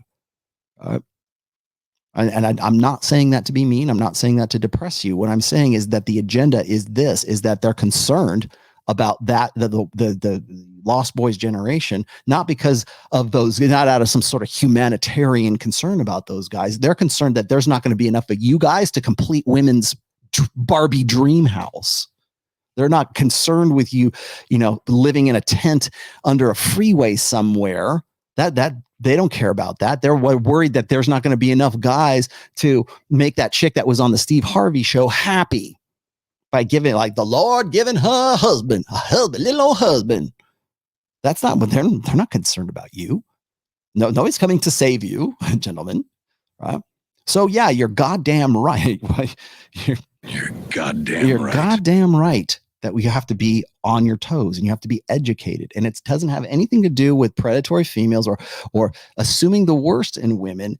It's the fact that women are going to be opportunistic when it comes to their investments in men. And that comes from sex and from emotion and from forming a family. We see it over and over and over again. When we talk about how women are concerned about men being economically attractive, that right there should be your first hint at Cash and Andrew and everybody else on this show. That should be your first fucking hint. It should be your first clue that women, they only want to get with guys who are like, who are badasses, right? In the economy, in their physique, muscles, money, and game, right? Yeah. They don't care about the struggles. They want to get with the winners, right? They might bet on who they think is going to be a winner for sure. But again, it's not that every woman would. It's any woman can. That if you could just pound that into the basic, cognitive awareness of any blue pill guy, they probably start thinking things in a little bit different light. It's not about you. It's not self-concern about guys. It's not like hoping you're going to live. Like, I'm concerned about male suicide, right? I'm very much, as you know, if you know anything about my history, I'm very concerned with that because I'm concerned for the guys. I'm not concerned for the guys because I want to make sure that the girls over here are happy because I'm building better betas for them. I'm not going to do that. I want you guys to build your own self, first of all. And second of all, it's like you do it and then you become the one who decides whether you become the predatory guy. Who gets to be predatory in their sexual selection? Do women or do men? Like if one or the other, who gets to be predatory? Because we're certainly adversarial. Who has the upper hand? Who has hand, right? I don't know. I'm getting you're the lion, but you teaching them like they the fucking gazelle. We the lions out here, bro. So here's the thing. So we're in a very unique position because we talk to thousands of guys. Yeah. And we also talk, at this point, we've interviewed well over 1,000 girls on our podcast. Yeah. And there's been some things that have come up that made me realize, okay, this is why we have these issues with dating. The reality is this, I'm going to boil it down for y'all.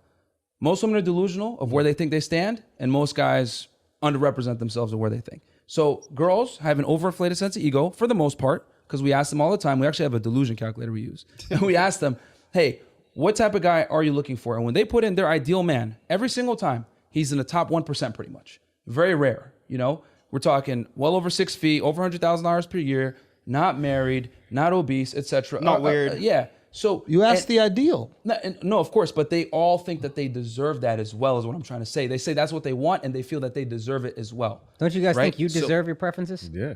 No, Here's Bob. Go ahead. See what you just did there? That is the hallmark of a feminine mind. Well, what about you guys? Don't you think you deserve this? Don't you think you deserve the best of the best?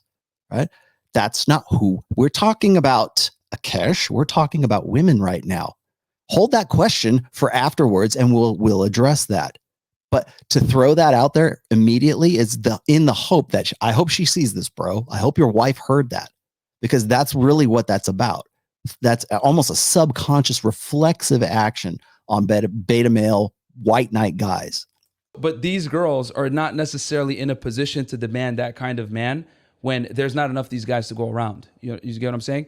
And then the thing is with that guy is that guy has the leverage, not necessarily the women, because once you get to a certain point as a guy, you now actually have the leverage where you're the commodity versus her. You know, she's just an attractive younger girl, but there's plenty of girls like that. So that's what we've kind of found in a Y'all dating didn't have place. broke And friends that got pussy growing up? here's the thing: they might get girls Like- or whatever. Yeah. I was one of those dudes. I got pussy a lot when I didn't have any money. In fact, I would say probably 90% of my 40 plus notch count. Yeah, it was only 40. Sorry. I guess I'm not a man whore, the man whore you thought I was. But about 90% of those was when I had like 2 nickels to rub together. I was a professional musician in Hollywood at the time, right? Yeah, you don't need money to get laid. In fact, that right there is a really good argument for the alpha fucks or alpha seed side of hypergamy that they simply want to avoid right now. What I think Myron should have said right here is that he should have said men must become and women just are. Because that would have forced these guys into like considering the fact, especially like Akaash or actually they're both married, so both of them, it would have forced them into the self-realization of the fact that they're in marriages right now as a result of exactly that. They don't just pedestalize their wives or their girlfriends, they pedestalize all of womankind. As I said before, it's the wonderful women are wonderful effect. So to put men in the primary position of being powerful, being an authority, as I keep saying, giving men authority is like heresy to the gynocentric social order. To even presume, to even say, hey, maybe men should have some more authority. You go to jail, go directly to jail. Let's hang this guy. In some cases, that's what happens. A woke mob comes after you. But these guys bristle at that. I could just see in the body language of Akaash here that Akaash, whatever. I see that in the body language and of course the reflexive responses, which is exactly what I would expect from a guy like that. It's, oh, well, what about men do it too? What about guys? We're not talking about guys, young lady. We're talking about men. Quiet woman. Men are speaking. That's really what it comes down to. So, I'm going to end it here at the 35 mark because I got one more little point that I want to make. This is really great. I could go on for probably another 2 hours, but I'm already over time right now. But I'm not going for 4. So let's finish this out. But I wanted to point that out is because they'll agree. Men need to take responsibility. Men need to be better. It's a burden of performance. I have yet to hear a really blue pill guy kind of refute men must be better. Men, even if it's just couched in the idea of responsibility, men have a burden of performance. Women pick the best of the best. I think that's pretty self-evident for the most part. Now, men would like to believe that they would be sexually attractive and arousing and again, reason why pornography is so popular. They want to believe that they would be attractive no matter what their burden of performance is, how well they perform. Right? That's the idealism, by the way, that men apply towards love. Love should matter for the sake of love. She should love me just because of me. She should love me because the stars aligned and Odin came down and the Valkyries sang and God, dropped her on my doorstep and she loves me just for me. And it's not so much unconditional love, but it's love in the fact that I don't have to perform as well, or I can be vulnerable and I can just let my guard down. I can be my emotional safe space, just like Andrew was saying a little while ago.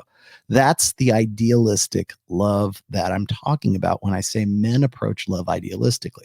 It's easy to see opportunism in women's concept. For men, I think even well-meaning red pill men have a tough time really wrapping their heads around, why is it that men look at love from idealistic, like Pollyanna, perspectives? That's why. Because they want to believe in the possibility that a woman loves them as much as they love her. They want a woman to love idealistically. That's why I say women can't love men in the way that men believe that women should be able to love them. And what's that belief? It's idealism. I didn't say unconditional. I said idealistically. So it's love matters for the sake of love. It doesn't matter if I can be vulnerable with you. I can just be anything. I can, be a fat drunk, and that's not unconditional love, but I'm saying it's just like non-performance based. So I can let my guard down. I can be vulnerable with her. I can cry at, when I watch Titanic or whatever it is, and she's still going to have the same amount of love and respect for me and want to bang me that much more because I'm vulnerable and I wear my emotions on my sleeve. Like that there's especially extremely blue pill guys believe that is like part of their game. Like, well, she wants to see this emotion. I should cry a little bit. Learn how to cry on demand. She'll appreciate that. No, she'll think you're a blubbering pussy is what she'll think. She certainly wouldn't want to fuck you. She wants to fuck Jason Momoa because he's big and strong and takes control and pins her down to the bed and puts a foot on her head when he bangs her from behind. That's 50 Shades of Grey sex. That's what that is. Jason Momoa and those guys, they don't, that archetype doesn't cry while he's, pinning you to the bed, ladies. We know that. But that's the idea is, well, it doesn't matter if my performance isn't up to snuff. She's going to love me no matter what. I want her to love me as much as I love her. That's the idealism I'm talking about. But are they going to be able to keep them? Are they going to be able to consistently maintain We had them? a friend he was my roommate. He would walk out of the house every day with an old hoodie with a mustard stain on it. And the guy got tons of pussy. And why is that? Because he had game? Because he learned, somebody taught him something? Again, this is anecdotal. What I think is funny is these are the same. He just used an anecdote. His friend walked out. He got laid. Oh, we had a friend who got laid all the time. He walked out. He was a slob. He had a mustard stain on his hoodie and blah, blah. And he got laid like tile. Right? How is that any different? How is that any different than saying, well, all the girls that are in Miami are just ratchet ass bitches, and we can't use them as the global anecdote for how women are supposed to be. He's guilty of exactly the same fucking thing. He doesn't realize, completely out of his head, because it doesn't apply. It's not complimentary, or that's not flattering towards women. That's why he just made exactly the same thing. The anecdote. Well, you're only using this subset of women in Miami and they're all ratchet ass bitches. That's not everybody else. Well, guess what? That guy who had the mustard stain on his shirt and would go out and get laid like tile, that guy is most definitely not representative of the whole. If it applies to women, then it doesn't apply to men. You've got a real problem. It sounds to me like you're prioritizing your bias towards a feminine primary social order. Am I wrong? Am I wrong about that? Because I don't think I am. Because you're living with my parents, walking them into the living room, seeing my mom drink Bud Lights. But here's a problem. Like, is this idea that like it's so hard to get laid and all this? That's the fallacy. The fallacy is that they're not as equally as nervous. What? Hear that? Yeah. So hang on, I gotta push this back out again. Where was I? I was in the 30s. I push this back because this is some good shit right here. You guys got to watch. That's the fallacy. Okay, so that's not the fallacy, and we can show you that statistically here. I can show you that statistically with Steve Stewart Williams. Thank you. I've got Rob Henderson on tap here as well. Oh, and pay attention, Sam Vankin, because this refutes your bullshit about 80-20, okay? Steve Stewart Williams, studies of online dating. And by the way, the data he's pulling this from is David Buss, okay? Dr. David Buss. Studies of online dating find that most men find most women at least somewhat attractive. In contrast, women view 80% of men as below average in attractiveness. Did I fucking stutter? Did I misspeak? Can I read that again? Let's read that again, just for the sake of our good friend, Sam Bankin, who's probably going to watch this. Studies of online dating find out that most men find most women at least somewhat attractive. In contrast, women view 80% of men as below average in attractiveness. Men liked more than 60% of female profiles, while women liked only 4.5% of male profiles. Well, where do they get the 80%? Hold on, wait, you got to see that. Where do they get the 80% and the 20%? It's just rubbish. We don't know what this is. They're just pulling numbers out of the air. Bullshit. It's everywhere. I don't have exclusive access to this. Anybody can have this access. Don't believe me? Don't believe Steve Stewart Williams, author of The Ape That Understood the Universe? Well, that's fine. How about we listen to Rob Henderson here? Research has found, and this is on the night Christmas Day 2019. Research has found that most men find most women at least somewhat sexually attractive, whereas most women do not find men most sexually attractive. Research has also found out that men, blah, blah, blah, blah, blah. This is basically that exact same finding, the Bus Evolutionary Psychology Lab. Where does this Rollo Tomassi get all of this out of the thin air? Where? Oh, it's just magical. Sexual inactivity increased amongst U.S. adults, predominantly younger men, between 2000 and 2018. That's 18 years. Most pronounced amongst young men, age 18 to 24. Among men, age 25 to 34 years old, sexual inactivity doubled.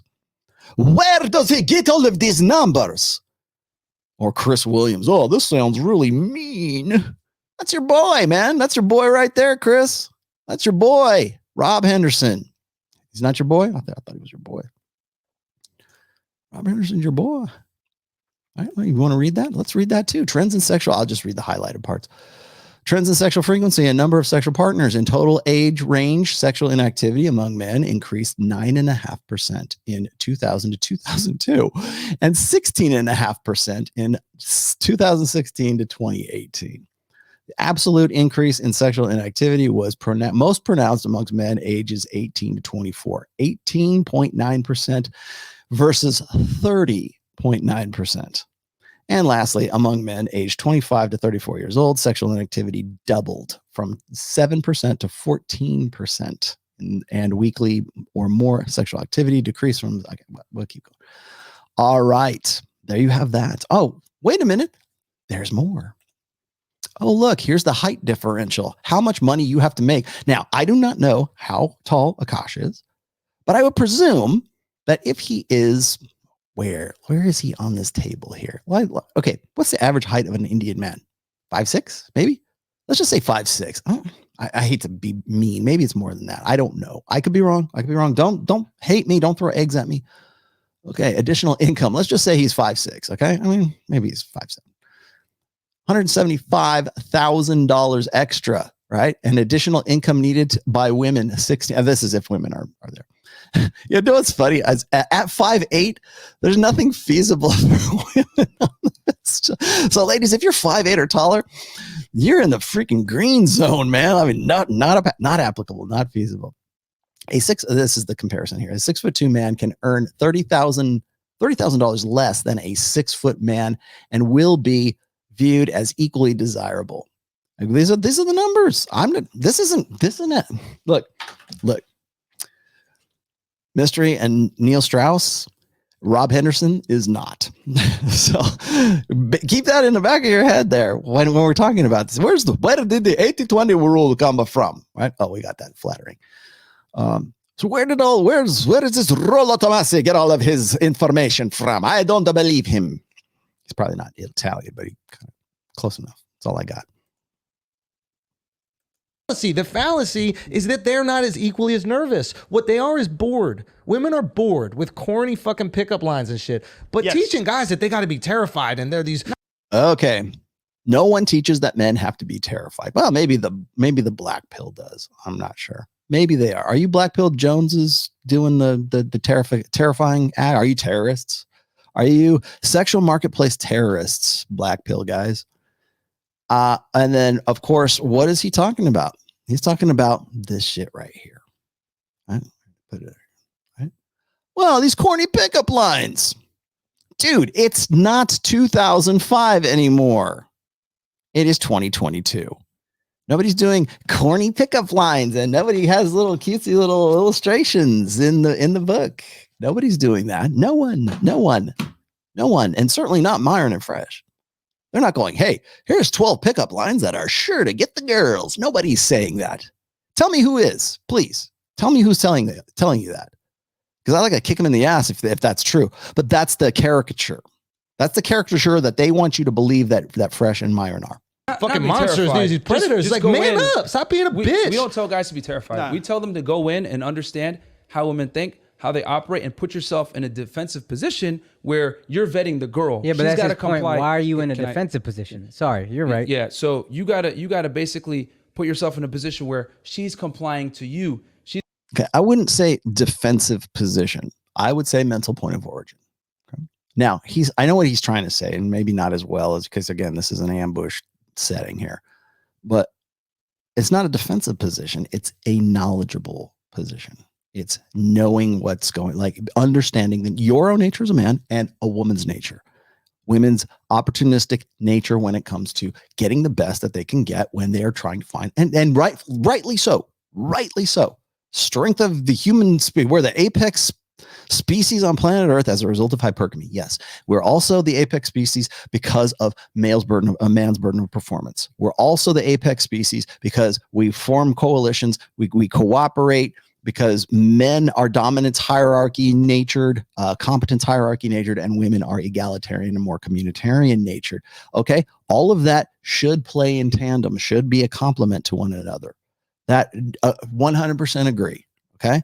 Oh, he's talking about marriage again. Well, I agree that men and women are innate, natural, evolved complements to one another. We are very much different, but we are also very much complements as well. I don't know how to stress that even more than I already have. But when you say, oh, it's a defensive thing, it's not. It's so much as understanding and acknowledging and accepting the fact that men and women's nature are different and our sexual strategies are adversarial to one another and have never been more adversarial than in the 21st century. He's qualifying to you. Most guys come in thinking, oh man, I hope she likes me. Let me get the girl. Yep. What we tell guys is you need to come in and be like, take it or fucking leave it, and then have her comply to you, because when a woman is following your lead and a woman is feel like she's qualifying to you should have that's standards. when she's attractive. That is speaking a foreign language to these guys. To be, because I would say, if he would have asked this question, I really wish this could have got asked.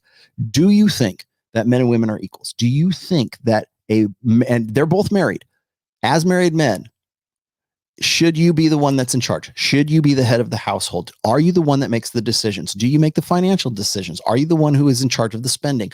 Are you the head of household? Are you headship, right? I mean, Christians will call it that. I don't know what Hindus do.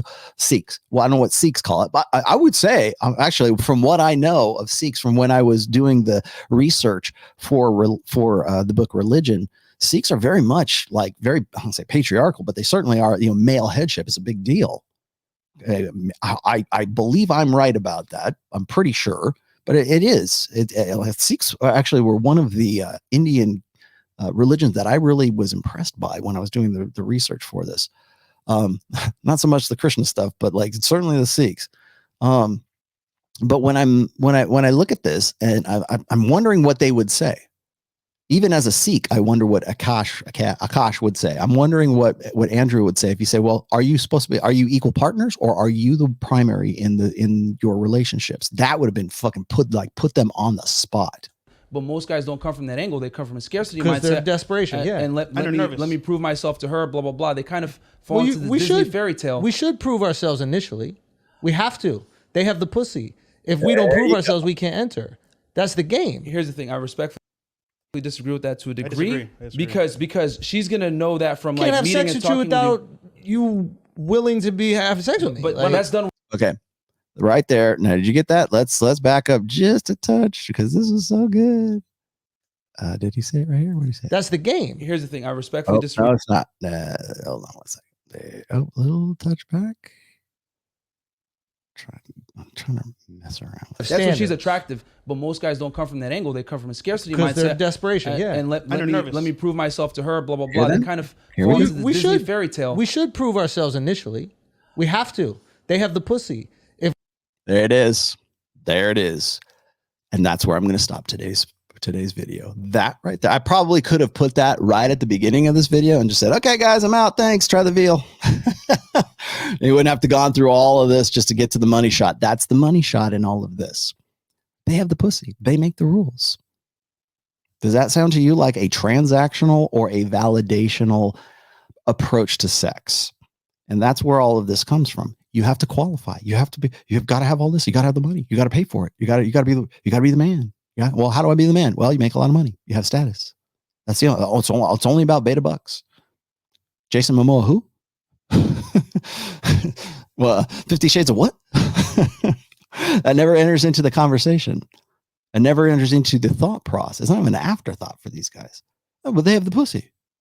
How come you? That's what I meant. That's the failure. What we have here is a failure to communicate. That's it. They have the pussy. They make the rules. And anything you want to know why they have such hostility to these dudes. You want to know why this was an ambush. Thank you, DJ Akademiks. Got to remind you all of that. You want to know why this went down the way it is? Actually, they did a whole lot better than I thought they would. They still kind of look like the kids in the principal's office, but probably because they didn't know what they were walking into. I mean, maybe they did, about the black chicks versus the white chicks kind of thing. Maybe they did. In that part. But one of the things that really gets me, and I'm just going to throw this out there because if Myron and Fresh are still watching this, if you got this part where 3 hours and 30 minutes in, I'm going to stop very soon. I hate to do exit language, but it's been a while. I hate watching stuff like when I watch Rich Cooper, when I watch Myron and Fresh, for example, when I watch John. And it kind of depends on the guy, actually. But I hate watching stuff where it's like, I wish I was there. I wish I could put words in their mouth. I wish I could. This is what, this is a golden opportunity. Why don't you tell them about this? Right. That's, oh God, man, that's the thing, especially in the Brittany Renner thing, which I will do at some point. I really wish I would have been there. So I would have said, oh yeah, really? And then I would have responded the way I do. I have reached a point right now in sort of my red pill career, whatever you want to, this crazy, stupid thing that I call a career. I've reached a point right now where if I'm not 100% bulletproof on what it is that I'm going to talk about, I don't go do it. And I think I'm pretty good at that now. Like when I went to who did I do the interview with? Like even when I go in a hostile situation where I know people are going to like give me grief about something. I know what it was. I just did. If you haven't seen it already, I went on the Sean Atwood show. Now Sean was pretty good about it, but I could tell he was just like, he was trying to give me some pointed questions, but I was on my game. I'm like, I'll walk in, I'll go talk to him. I'll go do it. Let's do it. Here's what I'm going to present to you. I am confident enough in my red pill awareness and confident enough in my stats and confident enough in the empirical data that I do know of. I've been doing this for 20 fucking years. If you're going to challenge me on the points. Don't challenge me. Oh, you're a cult leader. Right. Because that's not a debate, as you know, but I'm at a point right now that if I am not 100% bulletproof on everything, then I shouldn't be there in the first place. Now, I'm not saying they shouldn't be. When they go on Tim Pool, when they go on, No Jumper, when they go on, certainly on this show right here and certainly on with DJ Akademiks, you've got to be 100%. Got to be, you should, or you have no business being there because they will run you up one way and down the other. And Myron, I think, is pretty good. Fresh, I would reword some things. I think Fresh is fresh, like the whole thing about like, I want to own her soul, right? When he talks, I understand that. I understand what he's saying, but a guy like Akaash or Akaash or and Andrew or guys like Alba and Preach, they're going to jump all over that because it sounds like, listen to this corny dude. Corny. When did that become a thing? Listen to this corny dude. Oh, owner soul. He doesn't respect you. Like the own your soul thing. I know it's genuine desire. You cannot negotiate genuine desire. That's straight out of my book. Well, maybe I love Fresh. I like Fresh because he tries like this. He tries to do that. I want to own her soul. No, actually, I think my quote was to Pat Campbell one time, and I said, you want such desire from a woman that she's willing to leave her family, leave her tribe, and like change religions for you, so because she loves you and wants you that much, she wants to have your babies that much. I think I impressed that upon Fresh at one point when I was doing the shows with Pat Campbell. Maybe that was sort of his way of trying to make a euphemism that maybe didn't work with, certainly not with a guy like Abba. Now, Abba and Preach, by the way, are basically mirror images of these dudes as far as their outlook is concerned. Like they thought they were going to run them up the flagpole. They thought they were going to get a win out of this. And it's not really a win. If anything, it's a draw, but I don't think that they were ready for it. I mean, the hosts, right? I don't think they were ready for it. And the reason they weren't ready for it is because they don't speak that language. Here we have it right there. Oh, well, they have the pussy. Dude, that's Red Pill 101. I even have a post on that. What is it? Her rules. Don't play by her rules. I think even Royce wrote an essay about that as well. That right there, that mentality will doom your marriage. I hate to say that, but that is absolutely true. I've seen so many marriages get crushed because the guy is like, well, she doesn't have sex with me anymore. Rollo. Like, this is the same. This guy at 38, at 45 will be next to self-deletion because he's in a sexless marriage. And a guy like Akaash, who's been, pedestalizes his wife, self-deprecates, like any other blue pill guy does. After 10, 12, 15 years of that gets old. That is just like, you know what happens? The hypergamous filter kicks in. Is he the best I can do? And if you have 15 years of, I ain't shit, and I can't believe how lucky I am, and that the gods in heaven gave me this pure little angel, blah, blah, and here's my wife, my better half. Oh, let me go check with the boss. All that constant deference to her authority. That's when she wants to fuck Jason Momoa. That's when she wants to fuck the alpha. She wants to get back to what she had before. It's like, I am better than this piece of shit because he keeps reminding me that I'm better than this piece of shit. That's why. That's why you don't self-deprecate. That's Iron Roll Tomassi number 9. Post called Sorry. Apologizing for game is not game. Apologizing for yourself and self-deprecation is the kiss of death in and out of marriage. Facts is facts. Does that mean you can't laugh at yourself? No, that's not what I mean. What I mean is exactly this constant, I love mommy. You notice that there's not a single fucking picture on his Instagram of her like doing any, like, loving on him or wanting to hug on him. Go look at the Instagram pages of actor Vincent Castle, and look at his hot piece of ass wife. She's 25 years old, black woman, white man. There you go. Man, I'm just, I'll tell you what, man, I love my wife, but boy, I think if I suddenly found myself single tomorrow, I'll probably go for a chick just like that, like black chick, just like that. Hot, who wants you. I want your baby. You look at that, the look in her eyes and looking at him, she wants his babies. In fact, I think she did. I think she's been pregnant, but she's like 25, 26. Man, she's Torcha's age. She is a piece of ass, and she is really into him. Now, is he that good looking at 53? He's not. He's Vincent Castle, right? But there's that dynamic that a guy like Akaash it's a foreign language to a guy like that. So bear that in mind, because these guys are all about the transactional side. That's the only frame of reference, transactional sex versus validational sex. And neither one of these guys will ever experience validational sex. It is all transaction. The only reason their wives are with them is because of who they are as far as status is concerned and that opportunistic side of love. Because I'll tell you right now, I don't know their history or anything like that, but if they're statistically like any other chick in the United States, they probably have had sex with other dudes. Okay? I mean, maybe not Akesh's wife. Maybe she's this, the rare exception of the virgin bride. She's very cute. She's very good looking. Could she do better?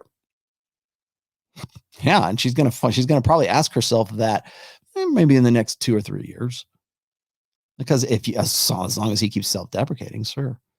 So, but that's the mentality. That's the hallmark of a beta mind. Is defaulting to that. And did you notice how fluidly those words come out of these guys' mouths? That's 80% of guys today. And I mean, if they can even be in the game in the first place, if they're even in the game, if they're the 80%ers who are home jerking off, playing World of Warcraft and smoking pot and whatever, the stereotypical tradcon guys, right? If that's them, then they don't even get a shot at it. All of this is like pointless, meaningless to even be talking about. But these guys think it's important for them because they want to be like, just as much as these guys are like comedians and, like I said, the South Park thing, they're also teachers too. And what are they teaching? What is Akaash teaching? What is that for that black brother that's on the panel there? What is Andrew teaching? Because they're just as much teachers. What are you teaching? All right, I'll leave it at that. All right, guys. I will see you on Wednesday. I hope you guys enjoyed this. Again, this is a pre-record. I hope you really please give me comments if you think. I'm sure I'm going to get a lot of comments on this one, but let me know what you thought about all this, and I will see you guys on Wednesday. Thanks a lot, guys. Bye-bye.